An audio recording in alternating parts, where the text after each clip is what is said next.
aromamari.comല് നല്ലൊരു വരനെ കണ്ടു. നമുക്കൊന്ന് നോക്കിയാലോ?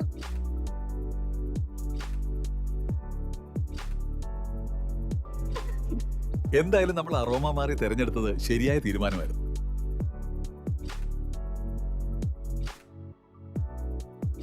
aromamary.com വെബ്സൈറ്റ് ആൻഡ് മൊബൈൽ ആപ്ലിക്കേഷനിലൂടെ ജീവിത പങ്കാളിയെ കണ്ടെത്തൂ.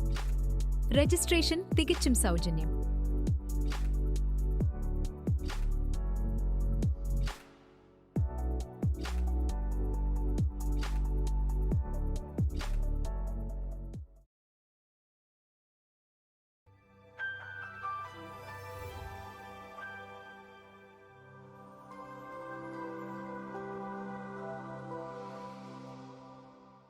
അരോമ ടിവിയുടെ എല്ലാ മാന്യ ശ്രോതാക്കൾക്കും വേഗം വരുന്ന കർത്താവായ യേശു ക്രിസ്തുവിന്റെ ധന്യതിരുനാമത്തിൽ വന്ദനത്തെയും സ്വാഗതത്തെയും അറിയിക്കുന്നു. അനുഗ്രഹീതവും മനോഹരമായ നല്ല നിമിഷങ്ങൾക്കായി, നല്ല ദിവസത്തിനായി കർത്താവിന് സ്തോത്രം ചെയ്യുന്നു. ഇന്ന് നമ്മൾ ക്ഷണം സ്വീകരിച്ച് നമ്മോടൊപ്പം ജോയിൻ ചെയ്തിരിക്കുന്നത് കർത്താവിന്റെ ദാസി സിസ്റ്റർ അനിതയാണ്. തന്റെ ജീവിതാനുഭവങ്ങൾ നമുക്ക് അവർക്ക് ശ്രദ്ധയോടെ പ്രാർത്ഥനയോടെ സ്കിപ്പ് ചെയ്യാതെ അവസാനം വരെ കാണുകയും കേൾക്കുകയും ചെയ്യാം. വേദപുസ്തകത്തിലെ സംഭവബഹുലമായ ചില ജീവിത കഥകളോട് താതാത്മ്യം പുലർത്തുന്ന പ്രിയ അനിത സഹോദരിയുടെ കഥ നമുക്ക് അവർക്ക് ശ്രദ്ധയോടെ പ്രാർത്ഥനയോടെ സ്കിപ്പ് ചെയ്യാതെ കാണുകയും കേൾക്കുകയും ചെയ്യാം. നിങ്ങളുടെ വിലയേറിയ അഭിപ്രായങ്ങൾ, നിർദ്ദേശങ്ങൾ കമന്റ് ബോക്സിൽ രേഖപ്പെടുത്താൻ മറക്കരുത്. നിങ്ങളുടെ പ്രിയപ്പെട്ടവർക്ക് ഈ സാക്ഷ്യം ഷെയർ ചെയ്ത് കൊടുക്കണം. അതുപോലെ തന്നെ നിങ്ങൾക്കൊരു പ്രാർത്ഥനാ വിഷയമുണ്ടെങ്കിൽ സ്ക്രീനിൽ കാണുന്ന വാട്സപ്പ് നമ്പറിൽ ഞങ്ങളെ അറിയിച്ചാൽ ഞങ്ങൾ നിങ്ങൾക്ക് വേണ്ടി പ്രാർത്ഥിക്കുന്നു. എല്ലാ തിങ്കളാഴ്ചയും സാക്ഷ്യം പറഞ്ഞ പ്രിയപ്പെട്ടവരോടൊപ്പം രാത്രി 8 മണി മുതൽ നടക്കുന്ന ഓൺലൈൻ പ്രാർത്ഥനാ കൂട്ടായ്മയിൽ നിങ്ങൾക്ക് സംബന്ധിക്കാവുന്നതാണ്. നാം എല്ലാവരും ശ്രദ്ധയോടെ പ്രാർത്ഥനയോടെ ആയിരിക്കുമ്പോൾ പ്രിയ കർത്താവിന്റെ ദാസി സിസ്റ്റർ അനിത തികഞ്ഞ സ്നേഹത്തോടും ആദരവോടും കൂടി അരോമ ടി വി പ്രേക്ഷകരോടൊപ്പം സമയം ചെലവഴിക്കുന്നതായിട്ട് ക്ഷണിച്ചുകൊള്ളു. ദൈവത്തിന്റെ അതിവിശുദ്ധ നാമം ഇന്ന് ഈ അനുഗ്രഹിക്കപ്പെട്ട സമയം വാഴ്ത്തപ്പെടുമാറാകട്ടെ. എനിക്കൊരു സാക്ഷ്യം പറയുവാൻ സ്വർഗത്തിലെ ദൈവം ഇന്ന് ഈ അനുഗ്രഹിക്കപ്പെട്ട സമയം ഒരുക്കിയ വലിയ കൃപയ്ക്കായി ഞാൻ നന്ദിയോടെ സ്തുതിക്കുന്നു, സ്തോത്രം ചെയ്യുന്നു. അതുപോലെ തന്നെ ഇതിനെനിക്ക് അവസരം ഒരുക്കി തന്ന ആരോമ ടി വിയിലെ എല്ലാ ദൈവദാസന്മാർക്കും ദൈവമക്കൾക്കും വേഗം വരുന്ന യേശു ക്രിസ്തുവിന്റെ നാമത്തിൽ വന്ദനവും നന്ദിയും അറിയിക്കുന്നു. എൻ്റെ പേര് അനിത എന്നാണ്. ഞാൻ തിരുവനന്തപുരത്ത് കൈമനം എന്ന് പറയുന്ന പ്രദേശത്താണ് ഞങ്ങൾ താമസിക്കുന്നത്. ഞങ്ങളുടെ അമ്മയ്ക്കും അച്ഛനും ഞങ്ങൾ 3 പെൺകുട്ടികളാണ്. വേറെ ആണുങ്ങളാരും ഞങ്ങൾക്കില്ല. ബാല്യത്തിലെ അപ്പൻ നമുക്ക് മരിച്ചുപോയി. അമ്മയാണ് ഞങ്ങളെ വളർത്തിയതൊക്കെയും. വളരെ കഷ്ടതകളിലും ബുദ്ധിമുട്ടുകളൊക്കെ ഉണ്ടായിരുന്നു. പഠിക്കാൻ വളരെ മോശമുള്ള ഒരാളായിരുന്നു ഞാൻ. വിദ്യാഭ്യാസത്തിൽ ഒട്ടും പഠിക്കാത്ത, എൻ്റെ 2 ചേച്ചിമാരും നല്ല പഠിക്കും, ഞാൻ ഒട്ടും പഠിക്കാത്തൊരു വ്യക്തിയാണ്. പഠിത്തം എന്ന് പറയുമ്പോഴേ എനിക്ക് ഭയങ്കര ദേഷ്യമാണ് പഠിക്കാൻ പറയുമ്പോൾ. അമ്മ വിളിച്ചുണർത്തി ഇരുത്തിയാൽ പോലും ഞാൻ പഠിക്കത്തില്ല. ഭയങ്കര മടിയാണ് പഠിക്കാൻ. അപ്പോൾ ഞങ്ങൾ അച്ഛൻ മരിച്ചതിന് ശേഷം വീട്ടിൽ വളരെ കഷ്ടതയാണ്. അമ്മയ്ക്ക് ജോലിയൊന്നുമില്ല. ഒരു പശുവുണ്ട്. അപ്പോൾ ആ പശുവിന് പാല് കറന്ന് കൊണ്ടുവരുമ്പോൾ അതൊക്കെ കൊണ്ട് എല്ലാ വീടുകളിലും അമ്മയുടെ കൂടെ ജോലി ചെയ്തിങ്ങനെ നടക്കും. വേറെ പഠിക്കുക അങ്ങനത്തെ ഒരു ചിന്തയില്ല. പാല് കൊടുക്കാനും അമ്മയ്ക്ക് ഹെൽപ്പ് ചെയ്യുക അങ്ങനത്തെയുള്ള കാര്യങ്ങളെല്ലാം ഇങ്ങനെ ചെയ്ത് അമ്മയുടെ കൂടെ അങ്ങനെ നടക്കുന്ന ഒരു സ്വഭാവമാണ്. പഠിക്കാൻ പറഞ്ഞാലും ഒന്നിനും കേൾക്കില്ല. ഒരു പ്രത്യേകിച്ച് ഒന്നാമതായത് തൻ്റെയിടം പിടിച്ച ഒരു സ്ത്രീയായിരുന്നു.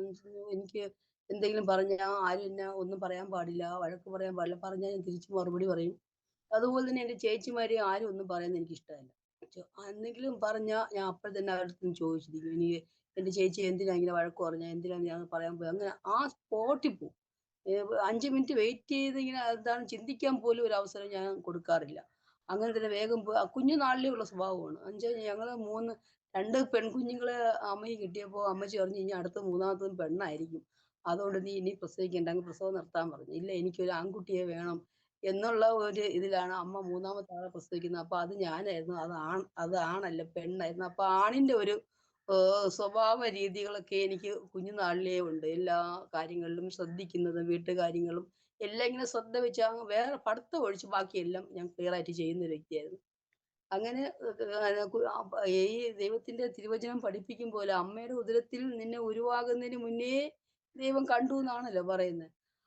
അങ്ങനെ ആ ബാല്യകാലം എല്ലാം അങ്ങനെ കഴിഞ്ഞു പോയിക്കൊണ്ടിരിക്കെ ആ ചേച്ചിമാരെല്ലാം നല്ലോണം പഠിക്കും. ഞാൻ പഠിത്തത്തിൽ മോശമായിട്ട് ഇങ്ങനെ വരുമ്പോഴേക്കും അമ്മ പറയും, നീ നാളൊരു സമയം ദുഃഖിക്കും, പഠിക്കാതെ നീ ഇങ്ങനെ നടക്കുക എന്നൊക്കെ പറഞ്ഞ് അമ്മ എന്നും എന്നെ വഴക്ക് പറയും ഒക്കെ ചെയ്യുമ്പോൾ നമുക്ക് അച്ഛനില്ല, സഹോദരന്മാരെന്ന് പറയാനൊന്നും ആരുമില്ല. 3 പെൺകുഞ്ഞുങ്ങളാണ്. പിന്നെ ബന്ധുമിത്രാദികളൊക്കെ ഉണ്ടെങ്കിലും കുഞ്ഞുനാളിലേ നമുക്ക് എല്ലാ രീതിയിലും കുടുംബമായി നമുക്കൊരു പ്രതികൂലം അങ്ങനത്തെ രീതിയിൽ തന്നെയാണ് ഞങ്ങൾ കടന്നു പോയിക്കൊണ്ടിരുന്നത്. പക്ഷെ എൻ്റെ അമ്മയുടെ അമ്മ ഇങ്ങനെ യൂട്രസിലൊരു ക്യാൻസറായി ഇങ്ങനെ ഹോസ്പിറ്റലിൽ അഡ്മിറ്റായി കിടക്കുവായിരുന്നു. അപ്പോൾ അമ്മച്ചി മരണ സ്റ്റേജാ. ഡോക്ടർ പറഞ്ഞു ഇനി നിങ്ങൾ രക്ഷപ്പെടില്ല. നിങ്ങളെ മടക്കി തിരിച്ച് ഒന്ന് വീട്ടിൽ കൊണ്ടുപോയിക്കോണം. രക്ഷപ്പെടത്തില്ല. അത്ര സീരിയസാ. ഇനി അവര് വീട്ടിൽ കൊണ്ടുപോകാൻ പറഞ്ഞ് ഇങ്ങനെ നിൽക്കുമ്പോൾ പഴയ കാലങ്ങളിൽ അഭിഷിക്തന്മാരൊക്കെ ഹോസ്പിറ്റലിൽ ഇങ്ങനെ പ്രാർത്ഥനയ്ക്ക് പോകുമല്ലോ. അങ്ങനെ ഒരു 2, 3 ദേവദാസന്മാർ ഇങ്ങനെ അമ്മച്ചിയുടെ അടുത്ത് വന്നിട്ട് ചോദിച്ചു. അമ്മച്ചി അന്ന് ഭയങ്കര ഹൈന്ദവ കുടുംബ ഫാമിലിയാണ്. അപ്പോൾ അപ്പൂപ്പനൊക്കെ ക്ഷേത്രവും പൂജയും പൂജാകർമ്മങ്ങളൊക്കെ ആയിട്ടിരിക്കുന്ന ഒരു ഫാമിലിയാണ്. ഇങ്ങനെ ഒരു മാർഗം തന്നെ പറയുമ്പോഴേ അപ്പൂപ്പൻ ആന അത്രയ്ക്കങ്ങ് വെറുക്കുന്ന ഒരാളാ. അങ്ങനെ അപ്പോൾ അമ്മച്ചി ഇങ്ങനെ ചോദിച്ചപ്പോൾ അമ്മച്ചി പറഞ്ഞു, ഞാൻ രക്ഷപ്പെട്ടാൽ ഞാൻ ഈ കർത്താവിനെ ഞാൻ രക്ഷകനായി സ്വീകരിക്കാമെന്ന് പറഞ്ഞു. അപ്പോൾ അങ്ങനെ ആങ്കി അമ്മച്ചിക്ക് അങ്ങനെ സ്വീകരിക്കാൻ അമ്മച്ചിക്ക് പൂർണ്ണമായും ഇതുണ്ടെങ്കിൽ കർത്താവ് വിടുവിക്കും. 100% ഞങ്ങൾ ഉറപ്പ് പറയുകയാണെന്ന് പറഞ്ഞു. ശരി എന്ന് പറഞ്ഞ് അമ്മച്ചി അതിലോട്ടൊരു വിശ്വാസം അപ്പോൾ തന്നെ അമ്മച്ചി അങ്ങ് ഉറപ്പിച്ചു. എന്ന് വെച്ചാൽ അമ്മച്ചിക്ക് ദൈവം ഇതുപോലെ അമ്മച്ചിയെ നേരത്തെ കണ്ടിരിക്കുന്നു. അതുകൊണ്ടാകണം അമ്മച്ചി ആ വാർദ്ധക്യ സമയത്ത് ഒരു വാർദ്ധക്യ കാലത്ത് അമ്മച്ചിക്ക് ആ രോഗത്തിൽ നിന്ന് വലിയൊരു വിടുതൽ ദൈവം കൊടുത്തു. അതോടെ അമ്മച്ചി ആ ക്രൈസ്തവ ബന്ധക്കോസ് മാർഗത്തിൽ തന്നെ അമ്മച്ചി അങ്ങനെ പൊയ്ക്കൊണ്ടിരുന്നെങ്കിലും ആരെയും ആ മാർഗത്തിലോട്ട് കൂട്ടിക്കൊണ്ട് വരാനോ കുഞ്ഞു മക്കളെയോ അമ്മയുടെ മക്കളെയോ ആരെയും കൊണ്ടുവരാൻ അമ്മച്ചി തയ്യാറായിട്ടില്ല. അമ്മച്ചി തന്നെ പോയി. എന്നുവെച്ചാൽ അമ്മച്ചിയെ എന്തെങ്കിലും കൊണ്ടുപോയാൽ അപ്പം കൊല്ലും. അല്ലാതെ തന്നെ ഒത്തിരി അടി ഉപദ്രവമൊക്കെയാണ് അമ്മച്ചിക്ക് ഏറ്റിട്ടുള്ളത് ഈ ഇതിൽ പോകുന്നതുകൊണ്ട്. അപ്പോൾ ഇവിടുന്ന് ആരെങ്കിലും കൊണ്ടുപോകണമെങ്കിൽ അമ്മച്ചി റെഡിയാക്കും. അതുകൊണ്ട് അമ്മച്ചി എന്ത് ചെയ്യും, ആ മുറിക്കകത്ത് മൗനമായിരുന്നു പ്രാർത്ഥിക്കും. ആരോടും പള്ളി വരാനെന്നോ നിങ്ങൾ വാന്നൊന്ന് ആരും പറയാറുമില്ല, വിളിക്കാറുമില്ല, ഒന്നും ചെയ്തില്ല. അങ്ങനെ കാലങ്ങൾ കഴിഞ്ഞു പോയി. എല്ലാവരും ഓരോരോ മാർഗ്ഗങ്ങളിലെ മാമന്മാര് അവരൊക്കെ രാഷ്ട്രീയപരമായൊക്കെ ഉള്ള മാമന്മാരൊക്കെ ഞങ്ങളുടെ കുടുംബത്തിനകത്തുണ്ട്. അപ്പോൾ അവരൊക്കെ ആ രീതിയിലും അമ്മച്ചി ആരെയും ശല്യം ചെയ്യാതെ ഒതുങ്ങി ഒരിടത്ത് കഴിഞ്ഞു അങ്ങനെ പോയി. പക്ഷേ പ്രാർത്ഥന വെക്കുമ്പോൾ അമ്മച്ചി അവിടെ വെച്ച് പ്രാർത്ഥന വെക്കില്ല. അമ്മച്ചി നമ്മളെ കുടുംബ വീട്ടിൽ പ്രാർത്ഥന വെച്ചാൽ അപ്പൂപ്പൻ അവിടെ ബഹളം ഉണ്ടാവും. അപ്പോൾ അടിക്കും അമ്മച്ചി അവരെ മുമ്പിട്ട്. അപ്പോൾ അത് കാരണം അമ്മച്ചി അവിടുത്തെ നേരത്തെ പറയും, നിങ്ങൾ ഞാൻ പ്രാർത്ഥനയ്ക്ക് വരുമ്പോൾ എൻ്റെ മോളെ വീട് താഴെയാണ്, നിങ്ങൾ അവിടെ വന്നാൽ മതി, മേളിൽ വരണ്ടാന്ന് പറയും. അപ്പോൾ ഇവിടെ നേരത്തെ പാലും ബ്രെഡും ഒക്കെ വാങ്ങി അമ്മച്ചി ഞങ്ങളെ വീട്ടിൽ കൊണ്ട് തരും. അങ്ങനെ ഞങ്ങൾ അവര് വരുമ്പോൾ ഞാൻ ആ ചായ ഇടുന്നതും എല്ലാം കൊടുത്ത് അവർക്ക് കൊടുത്ത് അവരെ കൂടൊപ്പം പ്രാർത്ഥനയ്ക്ക് ഞങ്ങളും എല്ലാവരും ഇരിക്കും. ഇരിക്കുമെങ്കിലും ഞങ്ങൾ ഈ മാർഗ്ഗം ഒരിക്കലും ഞങ്ങൾ സ്വീകരിക്കാൻ തയ്യാറായിട്ടില്ല. അവരിങ്ങനെ പ്രാർത്ഥിക്കുന്നു നമുക്ക് വേണ്ടി അവർ കടന്നു പോകും. ഇന്ന് കഴിഞ്ഞ നാളുകളിലൊക്കെ അങ്ങനെ കുറേ നാളുകൾ കഴിഞ്ഞു പോയപ്പോൾ അമ്മച്ചി പെട്ടെന്ന് മാമനൊരു ക്യാൻസർ രോഗം വന്ന് മാമന് പിന്നെ കുടലിലെ ക്യാൻസറായിരുന്നു. അപ്പോൾ അങ്ങനെ വന്ന് മാമൻ പെട്ടെന്നിരുന്ന് മരണമടഞ്ഞപ്പോൾ അമ്മച്ചിക്ക് ഭയങ്കര ടെൻഷനായി. ഏറ്റവും ഇളയ മാമനാ. അപ്പോൾ ടെൻഷനായി. അമ്മച്ചി അതുപോലെ ആ ഒരു വാർദ്ധക്യ സഹജമായ രോഗം മുഖാന്തരം അമ്മച്ചി ഈ ഭൂമിയിൽ നിന്ന് മാറ്റപ്പെട്ട് കഴിഞ്ഞപ്പോൾ ഓരോരുത്തരായിട്ട് ദൈവം ഇങ്ങനെ തൊടാൻ തുടങ്ങി. അത് കഴിഞ്ഞ് എൻ്റെ ബാല്യകാലം കഴിഞ്ഞ ശേഷം ഞാൻ പറഞ്ഞില്ലേ, എനിക്ക് എൻ്റെ എന്തെങ്കിലും പറഞ്ഞാൽ എനിക്ക് എതിർത്ത് ചെയ്യണം. അപ്പോൾ ഞാൻ വെറുതെ വീട്ടിൽ ഇരിക്കുവാണ്. അപ്പോൾ എൻ്റെ അടുത്ത് എൻ്റെ കൂട്ടുകാരുടെ അച്ഛൻ പറഞ്ഞു, ഇങ്ങനെ STD ബൂത്തുകൾ കൊടുക്കുന്നുണ്ട് ഓരോരുത്തർക്ക്. ഇങ്ങനെ മോളിക്ക് എന്തെങ്കിലും സ്വയം തൊഴിൽ കണ്ടെത്താൻ ആഗ്രഹമുണ്ടോ? എങ്കിൽ നിനക്ക് ഞാനൊരു ബൂത്ത് മാമൻ BSNL ജോലിയിലാണ്. എൻ്റെ കൂട്ടുകാരുടെ അച്ഛനാ. അപ്പോൾ ഞാൻ ശരിയാക്കി തരാമെന്ന് പറഞ്ഞു. അപ്പോൾ ഇപ്പോൾ അത് എല്ലാവർക്കും ഇങ്ങനെ കൊടുക്കുന്നുണ്ട്, സ്വയം തൊഴിലിന് വേണ്ടിയിട്ടാന്ന് പറഞ്ഞു. അപ്പോൾ എൻ്റെ മാമ ഒന്നുണ്ട്. മാമൻ പറഞ്ഞു, വേണ്ട അങ്ങനെയൊന്നും ഞങ്ങളെ പെൺകുട്ടികളൊന്നും പിടിച്ച് റോഡിലൊന്നും ഇരുത്താൻ പറ്റൂല എന്നൊക്കെ. അപ്പോൾ ഞങ്ങൾക്ക് ഇത്തിരി സ്ഥലം അച്ഛൻ വാങ്ങിയിട്ടുണ്ട്. ആ സ്ഥലത്തിൻ്റെ പ്രശ്നമൊക്കെ വന്നപ്പോൾ അങ്ങ് പരസ്പരം അങ്ങോട്ടും ഇങ്ങോട്ടും വൈരാഗ്യമായി. അന്ന് ദൈവത്തെ അറിഞ്ഞില്ലല്ലോ, ഹിന്ദു മാർഗത്തിൽ ഇങ്ങനെ സഞ്ചരിക്കുന്നതായതുകൊണ്ട് പരസ്പരം അങ്ങോട്ടും ഇങ്ങോട്ടും ദേഷ്യമായി എല്ലാവർക്കും. അപ്പോൾ എനിക്ക് ആ ദേഷ്യത്തിന്റെ പുറത്ത് ഞാൻ എന്ത് ചെയ്തറിയാമോ, എനിക്കിത് വാശി എന്നുള്ള രീതിയിൽ ഇവരെനിക്ക് മാമൻ്റെ അടുത്ത് തടസ്സം ചെയ്തതുകൊണ്ട് പ്രൈവറ്റ് ആയിട്ട് STD ബൂത്തിൽ ഞാൻ പോയി അങ്ങിരുന്നു. അവിടെ ഇരുന്ന് കുറേ നാൾ ഇങ്ങനെ ഇരിക്കുമ്പോഴത്തേക്ക് എൻ്റെ അടുത്ത് പലരും വരുന്നു. അവരൊക്കെയും ഇങ്ങനെ ഓരോ കാര്യങ്ങൾ പറയുന്നു. എൻ്റെ അടുത്ത് പറയും, ഇവിടെ ഇരുന്നൊരു കഥ എഴുതണം, മോൾ നിങ്ങൾ വിചാരിച്ചാൽ നടക്കും ഇങ്ങനെ. അപ്പോൾ ഓരോന്ന് വെച്ചാൽ വെറുതെ ഫ്രീ ടൈമാണ്. അങ്ങനെയൊക്കെ ഓരോരുത്തർ ഓരോന്ന് പറയും. ആ നാളുകളെല്ലാം കഴിഞ്ഞു പോയി. ഞാൻ അതിനകത്ത് പോയപ്പോൾ പിന്നെ എനിക്ക് എൻ്റെ ജീവിതം തന്നെ, ഞാൻ ഒരാളെ ഇഷ്ടപ്പെട്ടു, അയാളെ പ്രേമിക്കാനിടയായി. അതിലൂടെ എൻ്റെ ജീവിതം സ്റ്റാർട്ടിങ് ഇതങ്ങ് ആയി. അപ്പോൾ പിന്നെ മാമനൊക്കെ അതിൻ്റെ ഇടയിൽ ഇടപെട്ട്, മാമനൊന്നും മിണ്ടിയില്ലെങ്കിലും അതിൻ്റെ ഇടയിലോട്ട് അതെല്ലാം മാറ്റിവിട്ട് എന്നെ വീണ്ടും വീട്ടിലോട്ട് കൊണ്ടുവന്നു. ആ കാലം കഴിഞ്ഞ് ഞങ്ങൾ 3 പേരാണ്. അപ്പോൾ എനിക്ക് ചേച്ചിമാർക്ക് കല്യാണ ആലോചനകളൊക്കെ വരുന്നുണ്ടെങ്കിലും ഈ ഉള്ളതിൽ ഇത്തിരി കാണാനൊക്കെ കൊള്ളാവുന്ന ഒരാളായത് കാരണം എന്നെ വരുന്നവരൊക്കെ എന്നെ ചോദിക്കും, ഈ കുട്ടിയെ അയക്കുമോ എന്നൊക്കെ ചോദിക്കുമ്പോൾ അമ്മ അറിയില്ല, മൂത്ത ആൾ നിൽക്കുക, ഇളയ ആളിനെ അയക്കാൻ ബുദ്ധിമുട്ടാ എന്ന് പറയും. അങ്ങനെ പല കല്യാണ ആലോചനകൾ ചേച്ചിമാരിൽ നിന്ന് തെറ്റിപ്പോയി. പിന്നെ എന്നെ വീട്ടിനകത്ത് മാറ്റി ഇരുത്തിയിട്ടാണ് അവരെ കല്യാണം ഇങ്ങനെ നോക്കുന്നു പറഞ്ഞവരെ കാണിക്കുക എടുക്കുകയൊക്കെ ചെയ്യുന്നത്. അങ്ങനെ ഇരുന്ന ഒരു ദിവസം ഇങ്ങനെ പ്രതീക്ഷിക്കാത്ത രീതിയിൽ ചേച്ചിക്ക് ഒരു പ്രപ്പോസൽ വന്നു. അങ്ങ് പെട്ടെന്ന് ആ ചേച്ചിയെ കണ്ട് ഇഷ്ടപ്പെട്ടു. പോലീസുകാരനായിരുന്നു. ചേച്ചിയുടെ കല്യാണം കഴിഞ്ഞു. കഴിഞ്ഞു. അപ്പോൾ അത് കഴിഞ്ഞ് രണ്ടാമത്തെ ചേച്ചിയുടെ കല്യാണത്തിന് ഇതുപോലെ തന്നെ വരുന്നവരെല്ലാം എന്നെ ചോദിക്കും. അങ്ങനെ അമ്മ മുറിക്കകത്ത് പൂട്ടിയിട്ടിട്ട് വരെ ചേച്ചിയെ പെണ്ണ് കാണിച്ചു. അതും ഇതുപോലെ പെട്ടെന്നൊരു പ്രപ്പോസൽ വന്നു. ചേച്ചിയുടെ കല്യാണവും കഴിഞ്ഞു പോയി. അപ്പോൾ എൻ്റെ വിദ്യാഭ്യാസം ഞാൻ എസ്എൽസി പാസ്സായി. വല്ലച്ചാതി പഠിക്കാൻ ഭയങ്കര ബുദ്ധിമുട്ടുള്ള ഒരാൾ എങ്ങനെ എസ്എൽസി പാസ്സായിന്ന് അറിയില്ല. എന്തായാലും എസ്എൽസി പാസ്സായി. അത് കഴിഞ്ഞിട്ട് ഡിഗ്രി എൻഎസ്എസ് കാരണം എൻഎസ്എസ് കോളേജിലാണ് ഞാൻ പഠിച്ചത്. എൻഎസ്എസ് കോളേജിൽ പഠിക്കാൻ പോയിട്ട് തിരിച്ച് മടങ്ങി വരുമ്പോൾ ഞങ്ങൾ വളരെ ഈ പറഞ്ഞതുപോലെ രണ്ടുപേരും കല്യാണം കഴിഞ്ഞ് പോയിട്ട് രണ്ടുപേരും അപ്പോഴും കല്യാണമൊന്നും കഴിഞ്ഞിട്ടില്ല. ചേച്ചിയുടെ കല്യാണം കഴിഞ്ഞില്ല. ഞാൻ ഈ വരുന്ന വഴിക്ക് പശുവിനെ അമ്മ കെട്ടിയിട്ട് അമ്മയ്ക്ക് അന്നൊരു പാർട്ട് ടൈം ജോലി കിട്ടി. പോസ്റ്റ് ഗ്രാജുവേഷൻ പഠിച്ചതിന് ശേഷം ഒരു ഹോസ്പിറ്റലിൽ ഒരു ജോലി കിട്ടി. അങ്ങനെ അമ്മ ആ ജോലിക്ക് കടന്നു പോകുമ്പോൾ പശുവിനെ കൊണ്ടുവന്ന് കോളേജിൻ്റെ ആ ഭാഗത്താണ് കെട്ടിയിട്ട് അമ്മ പോകുന്നത്. തിരിച്ചു വരുമ്പോൾ ഈ പശു അവർ സ്നേഹിക്കുന്ന അവർ നമ്മളെ കാണുമ്പോൾ വിളിക്കുമല്ലോ, എവിടെ കണ്ടാലും നമ്മളെ കണ്ടാൽ വിളിക്കും. ഇത് എന്നെ കണ്ട് ഇങ്ങനെ വിളിക്കും. അത് ഞാൻ എൻ്റെ കൂട്ടുകാരും കൂടി ഇങ്ങനെ വരുമ്പോൾ എന്നെ കണ്ട് ഭയങ്കര വിളിയാണ്. അപ്പോൾ ഞാൻ പറയും, എടി നമുക്ക് ഇതിനെയും കൂടെ ഒന്ന് കൊണ്ടുപോകാം, നിങ്ങൾ എൻ്റെ ബുക്ക് വെച്ചാൽ മതി. ഞാൻ ഇതിന് ബുക്ക് അവരെ കയ്യിൽ കൊടുത്തിട്ട് ഇതിനെ അഴിച്ച് ഇവരെ കൂടെ ഞാൻ അങ്ങ് പോകുമ്പോൾ അവരൊക്കെ ആദ്യമൊക്കെ എന്നെ കളിയാക്കി ചിരിക്കും. നിനക്ക് വേറെ ജോലിയൊക്കെ വീട്ടിൽ പോയിട്ട് വന്നാൽ പോരെ, എന്നാൽ നീ കോളേജ് വിട്ട് വരണല്ലേ. ഞാൻ അതിലൊന്നും കാര്യമില്ല, നമുക്ക് ഇതും വലുതാണല്ലോ എന്ന് പറഞ്ഞ് ഇങ്ങനെ ഇവരെ കൂടെ തന്നെ അതിനെ കൊണ്ടുവരും. ആ ആ കാര്യങ്ങൾ കഴിഞ്ഞ് വിദ്യാഭ്യാസം പിന്നെ ഡിഗ്രിയിൽ പോയി സ്റ്റോപ്പാക്കി. പിന്നെ പഠിക്കാൻ പിന്നെ ടൈപ്പ് റൈറ്റിംഗ് പഠിച്ചു. അതിൽ ഓവർ പാസ്സായി. എല്ലാത്തിനും അമ്മ വിടും. എന്നുവെച്ചാൽ എങ്ങനെയെങ്കിലും ഇവളെ ഒന്ന് ഒന്ന് കരകയറ്റി വിടണം. എന്നുവെച്ചാൽ അവർ രണ്ടുപേരും പഠിച്ച് നല്ല നിലയിലായി. ഇനി ഇവള് മാത്രം ഇനി താഴെ പോയാൽ ഞാൻ എന്ത് ചെയ്യും? എനിക്ക് ഇവിടെ വേറെ ആരുമില്ല. അങ്ങനെയൊക്കെ അമ്മയുടെ മനസ്സിൽ നിന്നിട്ട് അമ്മ എല്ലാം പഠിപ്പിക്കാൻ വിടും. ഞാൻ എല്ലാത്തിലും സംഗീതം എനിക്ക് ഭയങ്കര പാട്ട് പാടുമായിരുന്നു ഞാൻ ഭയങ്കരമായിട്ട്. അപ്പോൾ അമ്മ പറഞ്ഞു, "എന്നാ നീ പാട്ടിന് പോ" എന്ന് പറഞ്ഞിട്ട് മ്യൂസിക്കാണ് മെയിൻ എടുത്തത്. അപ്പോൾ അങ്ങനെ പാട്ട് പഠിപ്പിക്കാൻ വിട്ടു. അവിടെയും പോയിട്ട് പകുതിയാക്കി പഠിക്കാതെ ഇങ്ങ് തിരിച്ചു പോന്നു. എല്ലാത്തിനും വിടും പകുതിയായിട്ട് ഇങ്ങ് പോരും. അത് കഴിഞ്ഞ് ടൈപ്പ് റൈറ്റിംഗ് പഠിപ്പിച്ചു. അതും പകുതിയായി. ലോവർ പാസ്സായി. ഹയറിന് പോയില്ല. ഹയറിന് പകുതിയായപ്പോൾ അമ്മ അവിടുന്ന് വരി കെട്ടി ഇങ്ങ് പോന്നു. അത് അതും കഴിഞ്ഞു. പ്രീ പ്രൈമറി ട്രെയിനിങ് കോഴ്സിന് കൊണ്ടാക്കി. അങ്ങനെയെങ്കിലും ഒന്ന് പഠിച്ച് അവിടെയെങ്കിലും പാസ്സായി എന്ന് വാന്ന് പറഞ്ഞു. അവിടെയും മുക്കാൽ ഭാഗമായപ്പോൾ അവിടെയും നിർത്തിയിട്ട് ഇങ്ങ് പോന്നു. പഠിക്കാൻ ഭയങ്കര ബുദ്ധിമുട്ടായതുകൊണ്ട് പഠിത്തത്തിൽ ഭയങ്കര പിറകിലോട്ടാ. പക്ഷേ എൻ്റെ അമ്മ അന്നേ ക്ഷേത്രങ്ങളിലൊക്കെ പോയി ഞങ്ങൾക്ക് ഈ പിന്നെ കയ്യിൽ നൂലൊക്കെ ജപിച്ച് കെട്ടുമല്ലോ, ഇങ്ങനെ പേടിക്കാതെയൊക്കെ ഇരിക്കുന്നതുകൊണ്ട് എനിക്ക് ഭയങ്കര എപ്പോഴും ഇങ്ങനെ കിടക്കുന്നത് ഞെട്ടിത്തെറിക്കും ഉറക്കത്തിലൊക്കെ. അങ്ങനെ ക്ഷേത്രത്തിൽ കൊണ്ടുവന്ന് അമ്മ നൂല് കെട്ടി തന്നു. എന്നിട്ട് അന്ന് രാത്രിയിൽ ഇങ്ങനെ കിടന്നുറങ്ങുമ്പോൾ എൻ്റെ കയ്യിൽ രാവിലെ എണീക്കുമ്പോൾ നൂല് കാണാനില്ല. അമ്മയുടെ കൈകെട്ട് നൂലാണ്. അത് ഞാൻ നോക്കുമ്പോൾ കയ്യിൽ നൂല് അഴിഞ്ഞ് തറയിൽ കിടക്കുവാണ്.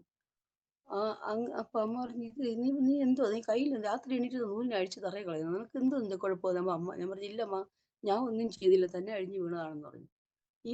പക്ഷേ ഭയങ്കര വിശ്വാസിയാണ്. ക്ഷേത്രങ്ങളിൽ പോകും, വ്രതമെടുക്കും.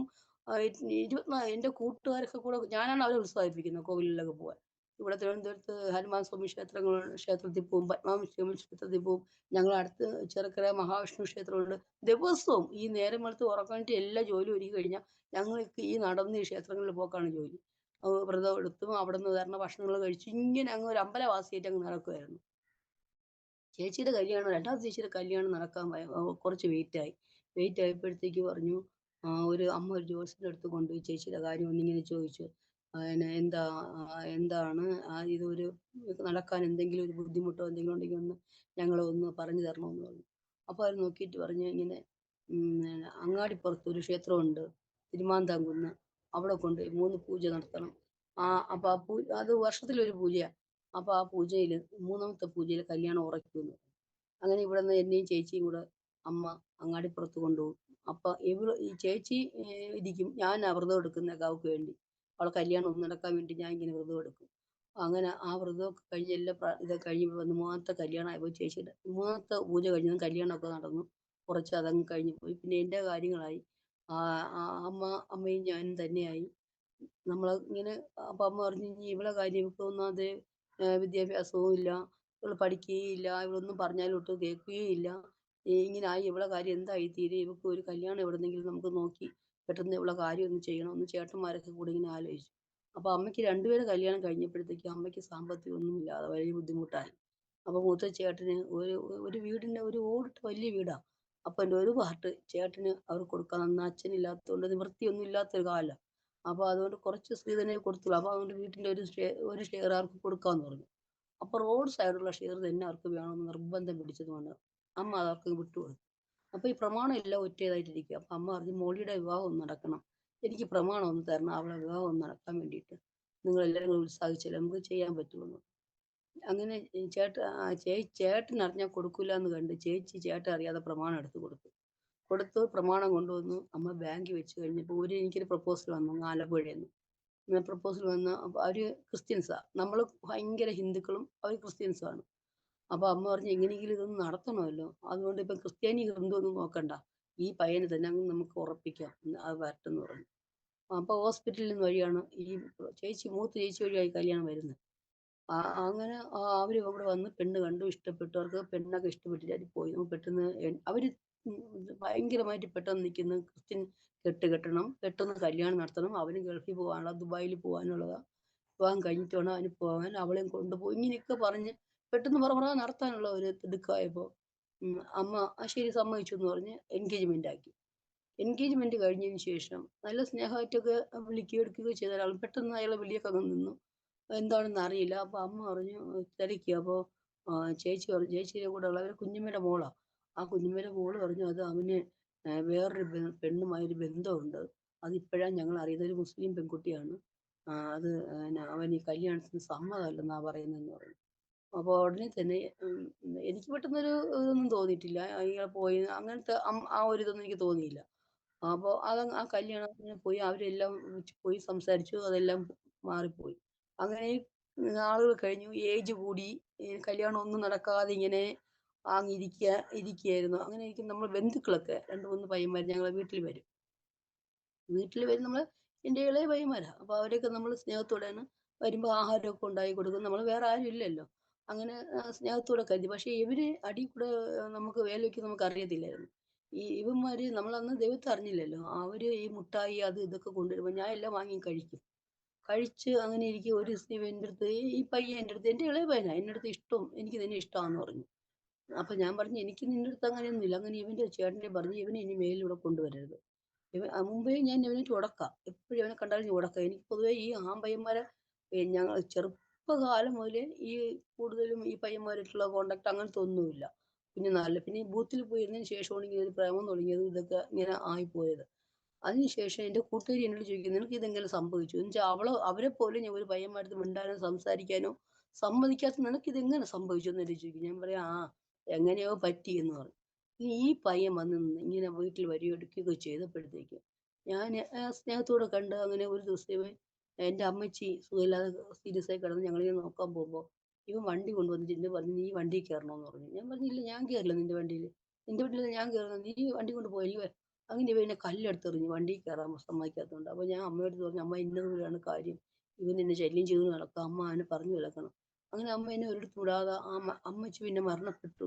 അവിടെ അങ്ങനെ ഞങ്ങൾ താമസിച്ചുകൊണ്ടിരിക്കെ തന്നെ ഇവൻ എൻ്റെ വീട്ടിൽ വന്ന് ഞങ്ങൾ ഇവിടെ ഉണ്ടായിരുന്നു. ഞങ്ങൾ ഇവിടെ കുളിച്ചുകൊണ്ടിരിക്കുക ഇവൻ വന്ന് വീട്ടിനകത്ത് ഞാൻ കിടക്കുന്ന കട്ടിലിൻ്റെ അടിയിൽ കുറേ ഈ 3 ഇല വെച്ചിട്ട് ആ ഇലയിൽ തകിട് അത് ഇതൊക്കെ ജപിച്ച് ഇതിൻ്റെ ഉള്ളിൽ കൊണ്ടുവച്ചിട്ട് ഇവൻ അങ്ങ് പോയി. ഒരു 3, 4 ദിവസം കഴിഞ്ഞപ്പോൾ എനിക്ക് ഇവനടുത്ത് ഭയങ്കര ഇഷ്ടം തോന്നി. തന്നെ ഞാൻ ഇവനോടൊപ്പം ഇവൻ വിളിച്ചു ഞാൻ അങ്ങോട്ട് ഇറങ്ങി പോവുകയും ചെയ്തു. അപ്പഴും എനിക്ക് ഇതിനെക്കുറിച്ച് ഒന്നും അറിയില്ല. കൊണ്ടുപോയി 3ാമത്തെ ദിവസം മുതൽ ഇവൻ അടി, ഇടി, ഉപദ്രവവും എനിക്കറിയില്ല. എന്നെ ഭയങ്കരമായി ദേഹോപദ്രവം ചെയ്യാൻ തുടങ്ങി. അപ്പൊ ഈ വീട്ടുകാർക്കൊന്നും ഇത് ഇഷ്ടമല്ലല്ലോ. അവരൊക്കെ എന്നെക്കുറിച്ച് തിരക്കി അന്വേഷിക്കുകയും വിളിച്ചു കൊണ്ടുവരാനൊക്കെ നോക്കിയിട്ടൊന്നും നടന്നില്ല. ഇവൻ കൊണ്ട് മുങ്ങിക്കളഞ്ഞു എന്നെ. അങ്ങനെ കുറേ നാളുകൾക്ക് ശേഷം ഞങ്ങൾ ഇവന്റെ ഉപദ്രവം സഹിച്ചു വയ്യാതെ ഞാൻ പറഞ്ഞു എനിക്ക് എൻ്റെ വീട്ടിൽ പോകണം. എനിക്ക് എൻ്റെ വീട്ടിൽ എൻ്റെ അമ്മയും ആൾക്കാരൊക്കെ എനിക്ക് കാണണം. എന്നെ നീ കൊണ്ടുപോയി എൻ്റെ വീട്ടിൽ കൊണ്ടുപോകുമെന്ന് പറഞ്ഞു. ഇവൻ കൊണ്ടുപോയാൽ ഇവന് തിരിച്ചു കിട്ടില്ല എന്ന് കരുതി ഇവൻ കൊണ്ടുവരില്ല. അങ്ങനെ കുറേ നാളുകൾ ഇങ്ങനെ കഴിഞ്ഞു പോയി. ഒരു സുപ്രഭാതത്തിൽ ഇവൻ പറഞ്ഞു വീട്ടിൽ പോവാം എന്ന് പറഞ്ഞു. എല്ലാം ഒതുക്കി കിട്ടി. അവിടുത്തെ വാടകയ്ക്ക് താമസിച്ച ആൾക്കാർ പറഞ്ഞു ഇവിടുന്ന് മാറണം. ഒരു പെൺകുട്ടിയോട് കൊണ്ട് അടിച്ചിടിച്ച് കൊല്ലാൻ ഞങ്ങൾ സമ്മതിക്കില്ല. നിങ്ങൾ ഇവിടുന്ന് മാറാൻ പറഞ്ഞു.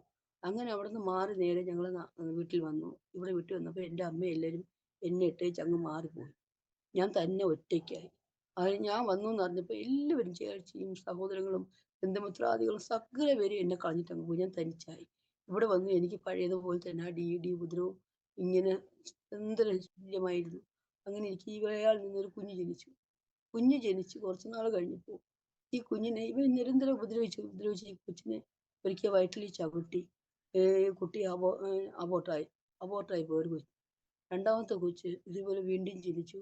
അത് പിന്നെ ഈ ചവിട്ടുകയും അടിക്കുകയും എന്തെല്ലാം കുഞ്ഞിനെ അതിനുശേഷം ഈ രണ്ടാമത്തെ കുഞ്ഞ് ജനിച്ച ശേഷം അമ്മ പതുക്കെ എന്നെ ഫോൺ വിളിക്കുകയും മിണ്ടുകയും സംസാരിക്കുകയൊക്കെ ചെയ്തുകൊണ്ടിരുന്നു. ഇവനറിയാതെ എന്നെ പിന്നെ ഫോണിൽ കൂടെ വിളിച്ച് സംസാരിക്കും. മിണ്ടുകയൊക്കെ ചെയ്തുകൊണ്ടിരുന്നു. അങ്ങനെ ഒരു ദിവസം ഇവൻ എന്നോട് പിന്നെ പറഞ്ഞു, "നിന്റെ അമ്മ ഇന്ന വീട്ടിൽ താമസിക്കുന്നു. നിന്റെ അമ്മയുടെ കൂട്ടുകാരുടെ വീട്ടിലാണ് വാടകയ്ക്ക് താമസിക്കുന്നതെന്ന്" പറഞ്ഞു. അപ്പൊ ഞാൻ ഒന്നും മിണ്ടിയില്ല. പിന്നെ സംസാരിക്കാന്ന് പറഞ്ഞു കഴിഞ്ഞാൽ ഇവന് പെട്ടെന്ന് പിന്നെ ഞങ്ങൾ അവിടെ കൊണ്ടുപോയിട്ട് അവിടെ ഇട്ട് നമ്മളെ മാനസികമായും നമ്മളെ അമ്മയ്ക്കും കൂടെ ഉണ്ടാകുമല്ലോ എന്ന് കരുതിയിട്ട് ഞാൻ ഒന്നും അറിഞ്ഞ ഭാവമേ നടിക്കാതിരുന്നു. അമ്മ മിണ്ടുകയും സംസാരിക്കുകയും ചെയ്തു.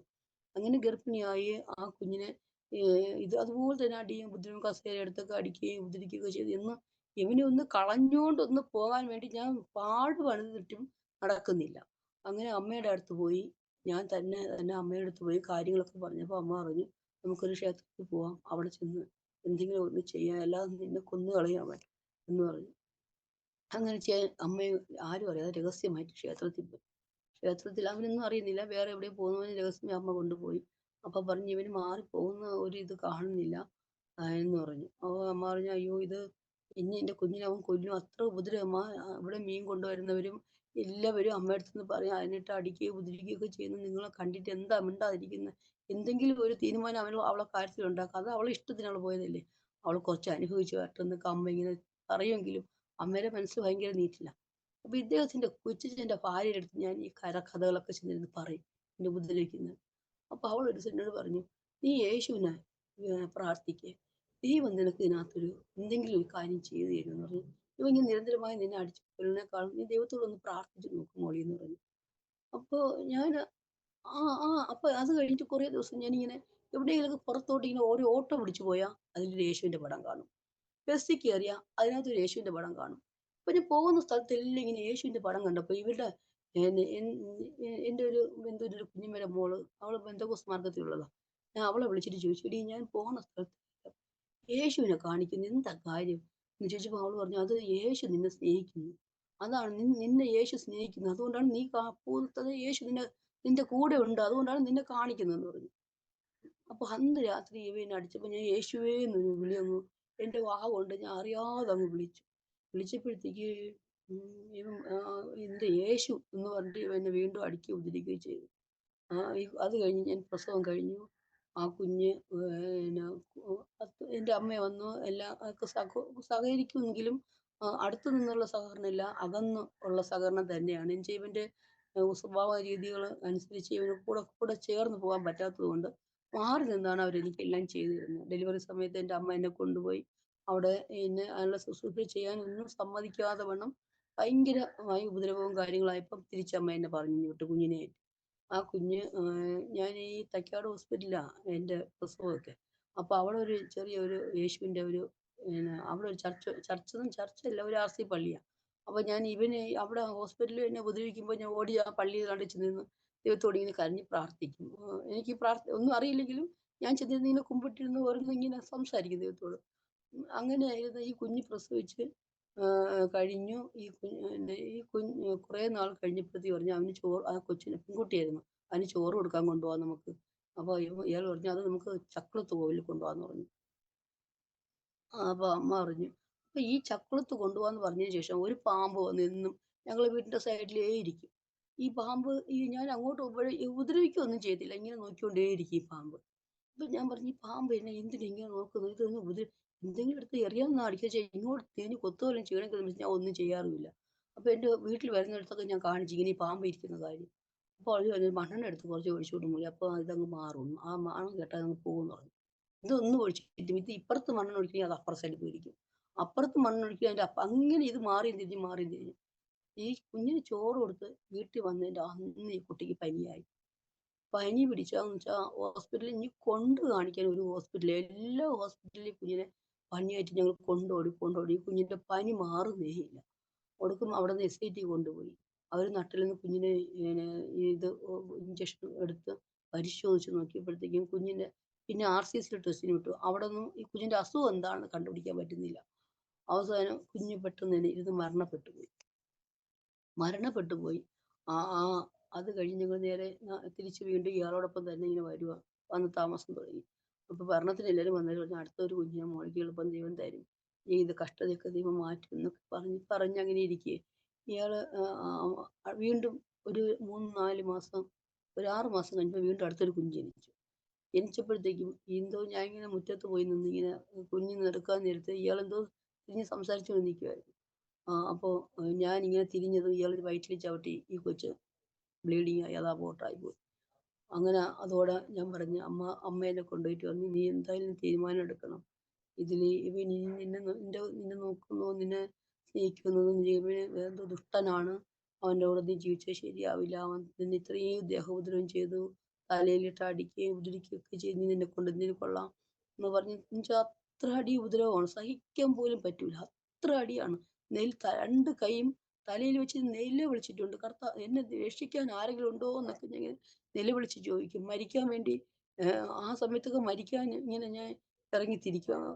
ഒരു ദിവസം ഞാൻ പോയി ഇവിടുന്ന് എങ്ങോട്ടെങ്കിലും മരണത്തിൽ. അപ്പോൾ എൻ്റെ ഒരു ഫ്രണ്ട് എന്നെ കണ്ട് നീ മരിക്കുകയും ചെയ്യരുത്.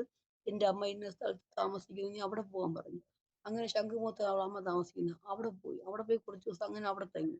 അവിടെ നിന്ന് തിരിച്ച് വീണ്ടും ഞാൻ ഇവിടെ തന്നെ വരേണ്ടി വന്നു. എൻ്റെ ആൾക്കാർ ആരും എന്നെ അംഗീകരിക്കുന്നേ ഇല്ല. ഒറ്റ മനുഷ്യരും കേട്ടുന്നില്ല. അങ്ങനെ തിരിച്ചു വന്നു. അടുത്ത ഈ കുഞ്ഞ് ഇത് അബോർട്ടിനായതിന് ശേഷം എൻ്റെ അമ്മ പറഞ്ഞു നീ ഞാൻ പറഞ്ഞു എന്തോ തീരുമാനം? ഇയാളിൽ നിന്ന് രക്ഷപ്പെടാൻ എനിക്കിനി ഒരു വഴിയില്ല.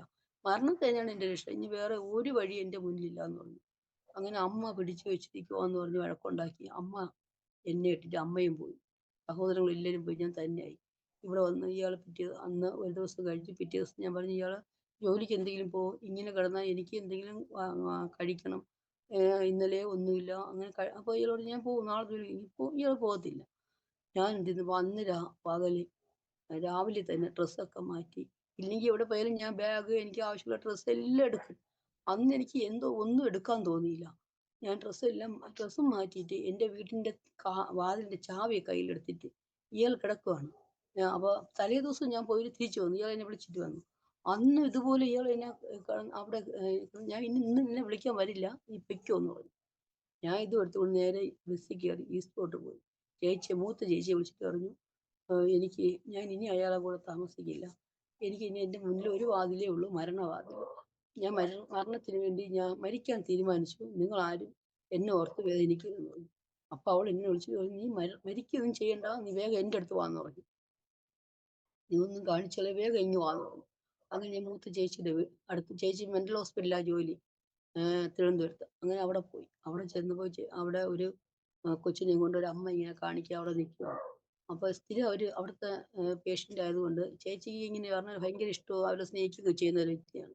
അപ്പോൾ എൻ്റെ കഥ മൊത്തവും ഇവരുടെ അടുത്ത് ഇങ്ങനെ പറഞ്ഞു കേൾപ്പിച്ചു. ഇങ്ങനെ ഇതുപോലെയാണ് എൻ്റെ അനിയത്തിക്ക് ഇങ്ങനെ വലിയ പ്രതികൂലമാണ്. അവൾക്ക് നിൽക്കാൻ പറ്റാത്ത അവസ്ഥ.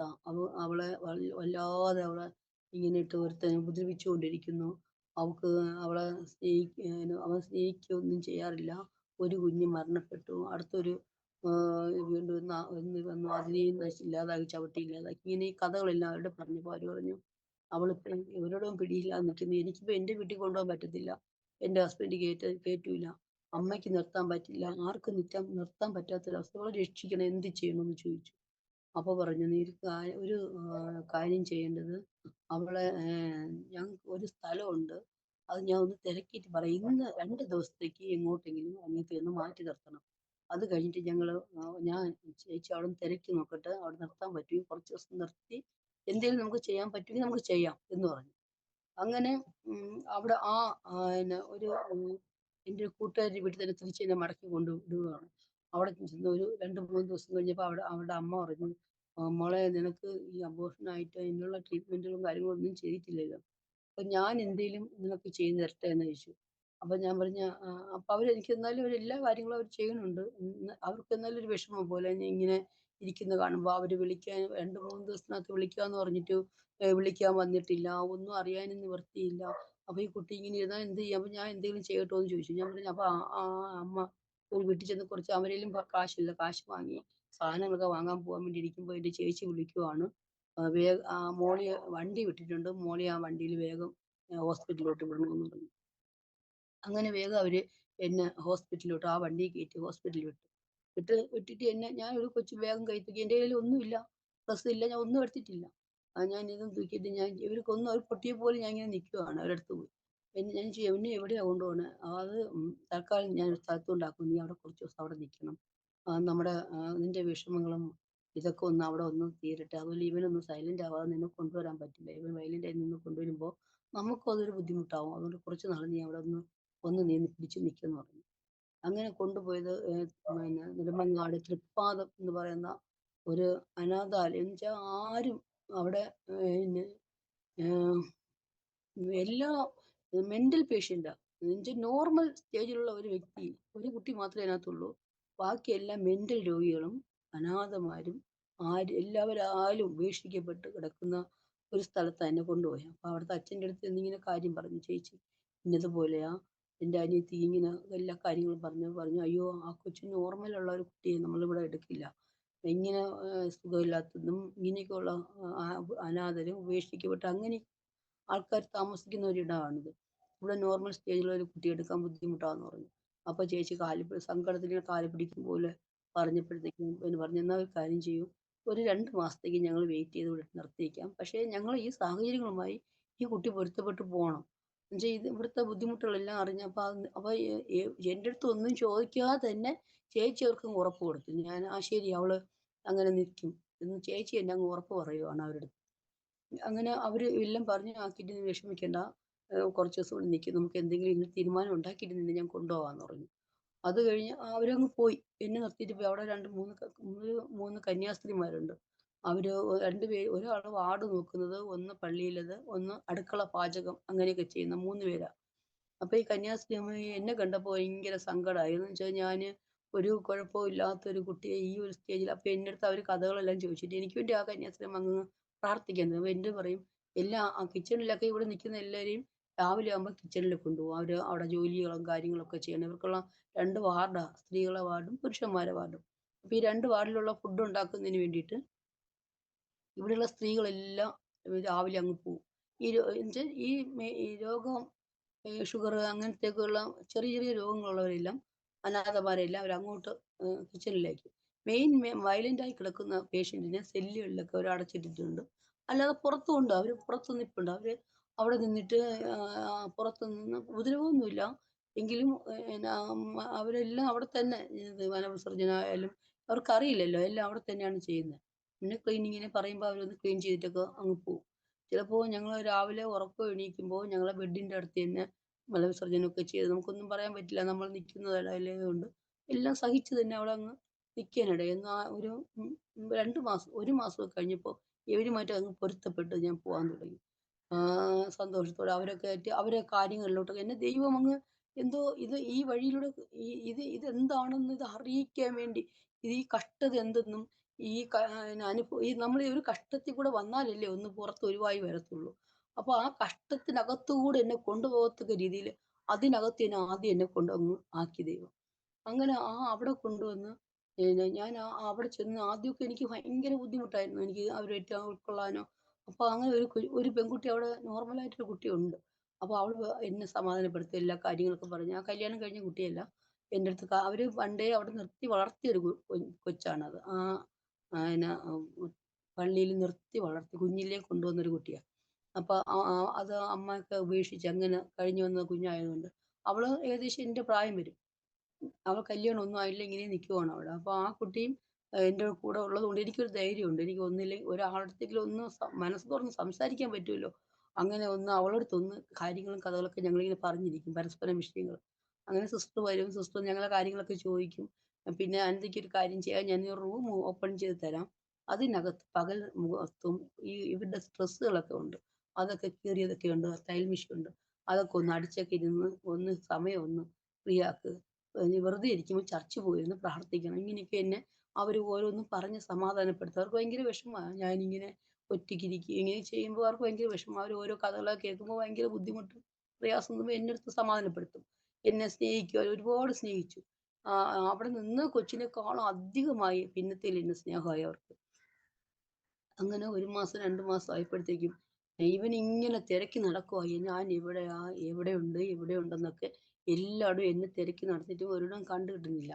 അങ്ങനെ എൻ്റെ ഒരു ബന്ധുവിൻ്റെ പറഞ്ഞ് ഞാനിങ്ങനെ നോക്കി. അപ്പൊ അവള് വെറ്റിലയില് ജ്യോതിഷം വെച്ച് നോക്കിയപ്പോ നെടുമങ്ങാട് ഒരു സ്ഥലത്ത് അവളുണ്ട് എന്നിങ്ങനെ എനിക്കറിയാൻ കഴിഞ്ഞു എന്ന് പറഞ്ഞു. അപ്പോ ആ ആ ഇതില് ആ സ്ഥലം ഏതെന്നേ നെടുമങ്ങാടെന്നേ കണ്ടുള്ളൂ. നിക്കുന്ന പള്ളി അവർക്ക് കാണിച്ചു കൊടുത്തിട്ടില്ല. അതുകൊണ്ട് അവിടെ വരാൻ പറ്റിയില്ല. അങ്ങനെ 3 മാസം കഴിഞ്ഞു. അപ്പൊ ചേച്ചി പറഞ്ഞു നമുക്ക് ഇവനെ ബന്ധം വേർപെടുത്താൻ വേണ്ടി നമുക്കൊരു കേസ് കൊടുക്കാം. എന്നുവെച്ചാ നമ്മള് ഓട്ടോമാറ്റിക് കല്യാണം കഴിഞ്ഞിട്ടില്ല. എങ്കിലും ഇവൻ നമ്മളെ വിട്ട് തീർത്തും പോണമല്ലോ. അങ്ങനെ ഒരു കേസ് നമുക്ക് ഫയൽ ചെയ്യാന്ന് പറഞ്ഞു. അങ്ങനെ എല്ലാവർക്കും പേടിയാ. അപ്പൊ ഇവൻ വന്ന് ഉപദ്രവിക്കുകയോ വല്ലതും ചെയ്യോ ഇങ്ങനെ ഇത് കൊടുക്കുമ്പോ. അപ്പൊ അങ്ങനെ ഞങ്ങളൊരു ബന്ധു ഒരു മാമന്റെ അടുത്ത് പോയി ഇങ്ങനെ സംസാരിച്ചാ പറഞ്ഞു. കണ്ണൻ നമ്മളൊരു ബന്ധു തന്നെയാണ് കണ്ണൻ എന്ന് പറഞ്ഞ ആള്. അപ്പൊ ആ പുള്ളിയെ വിളിച്ച് നമ്മളത് ഏർപ്പാടാക്കി തരാം. ആ പുള്ളി ഒരു കൊലക്കേസിലെ പ്രതിയാണ്. മുട്ടമ്പുഴ കൊലക്കേസിലെ ഇരട്ട കൊലക്കേസിലെ ഒരു പ്രതിയാണ് പുള്ളി. അപ്പൊ അദ്ദേഹം വന്നാ ഒരു പ്രശ്നം അവിടെ ഉണ്ടാവൂല. നിങ്ങളെ സേഫ്റ്റി ആയിട്ട് അവിടെ വീട്ടിൽ നിങ്ങൾക്ക് കൊണ്ടുപോകാൻ പറ്റുമെന്ന് പറഞ്ഞു. അപ്പൊ എൻ്റെ അടുത്ത് ചേച്ചി വന്ന് ഇങ്ങനെ പറഞ്ഞു ഇങ്ങനെ കണ്ണനാണ് ഇതില് ഇടപെട്ടത്. ഞാൻ പറഞ്ഞു എന്തിനാ അവരെയൊക്കെ വിളിച്ച് ഇതിനകത്താക്കി? ഇനിയിപ്പോ ഇതും ഒരു പ്രശ്നം ഉണ്ടാവാൻ വേണ്ടിയാണോ എന്ന് ചോദിച്ചാൽ പറഞ്ഞു ഇല്ല. നിന്നെ കൊണ്ട് അവിടെ പോകുമ്പോൾ ചിലപ്പോൾ ഇവൻ എന്തെങ്കിലും നിന്നെ ഉപദ്രവിച്ചാലോ. അപ്പൊ അതുകൊണ്ട് അവനും കൂടെ ഒന്ന് ഹെൽപ്പായി നിൽക്കാൻ വേണ്ടി കൊണ്ടുവന്നതാന്ന് പറഞ്ഞു. അപ്പൊ ഈ പുള്ളിയും ഇതുപോലെ ഭാര്യ ഇങ്ങനെ ഈ ഭാര്യ ഈ പുള്ളിക്ക് 2 മക്കളാ. ഒരു മോളും ഒരു മോനും. ഈ പുള്ളി ഇതുപോലെ ഭാര്യ അനിയനോടൊപ്പം താമസിക്കുന്നത്. ഇയാൾ തന്നെ ഒറ്റായിട്ട് ജീവിക്കുന്ന ഒരാളായി കണ്ണൻ എന്ന് പറയുന്നത്. അങ്ങനെ കൊണ്ടുവന്നു. അവിടെ കൊണ്ടുവന്ന് ഞങ്ങൾക്ക് സേഫ്റ്റി ആയിട്ട് എല്ലാം ചെയ്ത് കാര്യങ്ങളൊക്കെ ചെയ്ത് ആ ബന്ധം അങ്ങ് തീർത്തു. തീർത്തങ്ങ് മാറ്റി. മാറ്റിയതിന് ശേഷം എന്നെ ഈ പള്ളിയിൽ നിന്ന് എന്നെ വീട്ടിലോട്ട് കൊണ്ടുവന്നു. 4½ മാസം ഞാൻ ആ പള്ളിക്കകത്തായിരുന്നു. പിന്നെ എന്നെ അവിടുന്ന് ആർക്കും എന്നെ അവിടുന്ന് വിടുന്നത് ഒട്ടും ഇഷ്ടമല്ല. അവര് പറഞ്ഞു പോകണ്ട ഇവിടെ നിന്നാ മതി ഞങ്ങള് നോക്കിക്കോളാം. എന്ത് വേണേലും നമ്മൾ ചെയ്തു തരാം എന്നൊക്കെ അവര് പറഞ്ഞു. പക്ഷെ അമ്മ പറഞ്ഞു അതല്ല ഞാൻ തന്നേ ഉള്ളൂ. എനിക്ക് അവള് വേണം. അതുകൊണ്ട് ഞാൻ അവളെ കൊണ്ടുപോവാണെന്ന് പറഞ്ഞു. അപ്പൊ എന്നാ ശരിയെന്ന് പറഞ്ഞ് ഞങ്ങളെ വിട്ടു. ഇവിടെ വന്ന് താമസം തുടങ്ങിയപ്പോ ഇയാള് വരാൻ തുടങ്ങി. പിറ്റേ ദിവസം തന്നെ ഇയാള് വന്നിട്ട് ബഹളം ഉണ്ടാക്കി. എനിക്ക് അവളെ എൻ്റെ അടുത്ത് വിട്ടു തരണം എന്ന് പറഞ്ഞിട്ട് ബഹളം ഉണ്ടാക്കി. അപ്പൊ അമ്മ പറഞ്ഞു നിന്റെ ബന്ധം എല്ലാം തീർത്ത് കോടതി വഴി എല്ലാം കഴിഞ്ഞിട്ടുണ്ട്. ഇനി എന്തെങ്കിലും പ്രശ്നം ഉണ്ടാക്കിയാൽ ഞങ്ങൾ പോലീസ് കംപ്ലൈന്റ് ചെയ്യുമെന്ന് പറഞ്ഞു. അപ്പൊ പറഞ്ഞു ഇല്ല പറ്റൂല എനിക്ക് അവളെയും കൊണ്ടേ ഞാൻ പോവുള്ളൂ എന്ന് പറഞ്ഞ് ഇയാള് ഇങ്ങനെ ഗേറ്റിന്റെ തടയിൽ ഇങ്ങനെ ഉറപ്പായിട്ട് അങ്ങ് നിൽക്കുമായിരുന്നു. അത് അങ്ങനെ അവർക്ക് അമ്മ എന്ത് ചെയ്തു ഈ കണ്ണൻ എന്ന് പറഞ്ഞ ആളെ വിളിച്ചു പറഞ്ഞു ഇങ്ങനെയാണ് കാര്യം. അവൻ ഭയങ്കര ശല്യമാണ്. ഇവിടെ കിടന്ന് അവളെ നിൽക്കാനും ഒന്നും സമ്മതിക്കില്ല. ഇവിടെ നിന്ന് ബഹളം ഉണ്ടാക്കുവാണ് അവളെ വിടണമെന്ന് പറഞ്ഞിട്ട്. അപ്പൊ ഇയാള് വന്നിട്ട് എന്നെ പറഞ്ഞു നീ ഇത് ഇവിടെ വന്ന് ബഹളമൊന്നും ഉണ്ടാക്കരുത്. പൊയ്ക്കോണം നിന്റെ ബന്ധമൊക്കെ വേർപെടുത്തി വിട്ടു കഴിഞ്ഞു എന്ന് പറഞ്ഞു. ഇയാള് ജന്മം ചെയ്താൽ പോലും ഭയങ്കര പ്രശ്നം. അങ്ങനെ പിറ്റേ ദിവസമായപ്പോ എന്നെ അമ്മ കൊണ്ടുവന്ന് മൂത്ത ചേച്ചിയുടെ വീട്ടിൽ കൊണ്ടാക്കിയിട്ട് പറഞ്ഞു ഇവള് പിന്നെ ഇങ്ങനെ ആയിപ്പോയാൽ ശരിയാവത്തില്ല. അവൻ വന്ന് ബഹളം ഉണ്ടാക്കുവാണ്.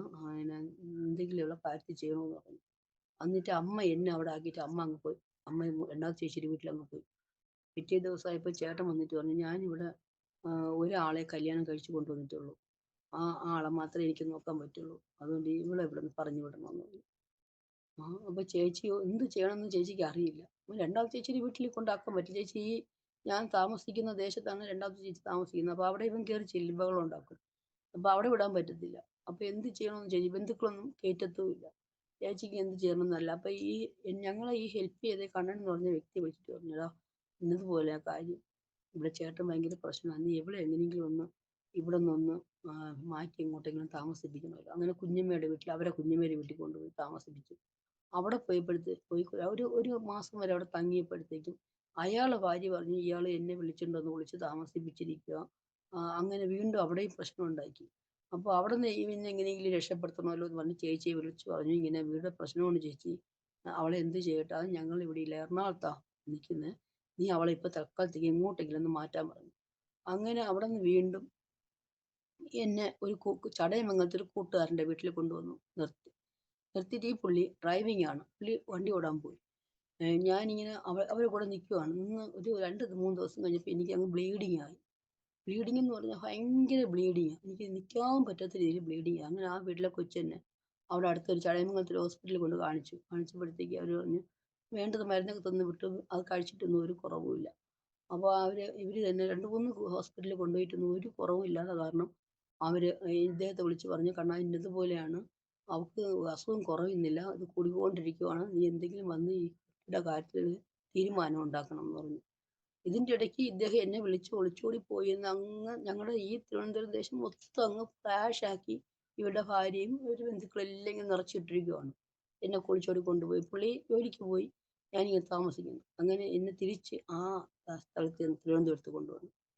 തിരുവനന്തപുരത്ത് കൊണ്ടുവന്ന് തൈക്കാട് ഹോസ്പിറ്റലിൽ ഈ പുള്ളി എന്നെ കൊണ്ട് കാണിച്ചു. അവിടെ പേ വാർഡ് എടുത്ത് ഒരാഴ്ചത്തെ ക്യാഷ് അടച്ച് എൻ്റെ ചേച്ചിയോട് പറഞ്ഞു, "ചേച്ചി ഞാൻ മോളെ ഇവിടെ കൊണ്ട് വിട്ടിട്ടുണ്ട്. ഇനി നിങ്ങളാ ഉത്തരവാദിത്തമായി ഇവളെ കൊണ്ടുപോകേണ്ടത്, നോക്കേണ്ടതെന്ന്" പറഞ്ഞു. ചേച്ചി ഇവിടെ വന്നിട്ട് മോനെയും കൊണ്ട് അവിടെ വന്നു. അന്ന് പറഞ്ഞു ഇങ്ങനെ പിന്നെ എനിക്ക് ഇപ്പോൾ അവളെ കൊണ്ടുപോകാൻ പറ്റത്തില്ല. എനിക്കിപ്പോൾ നിൽക്കാനും പറ്റൂല. എന്തെന്ന് വെച്ചാൽ എൻ്റെ കൊച്ചിച്ചൻ മരിച്ചെന്ന് ചടങ്ങാ. ഞങ്ങളിങ്ങനെ അങ്ങോട്ട് പോകണം. പാത്രത്തിൽ കുറച്ച് പുട്ട് കൊണ്ടുവച്ചിട്ട് അവളും അങ്ങ് പോയി.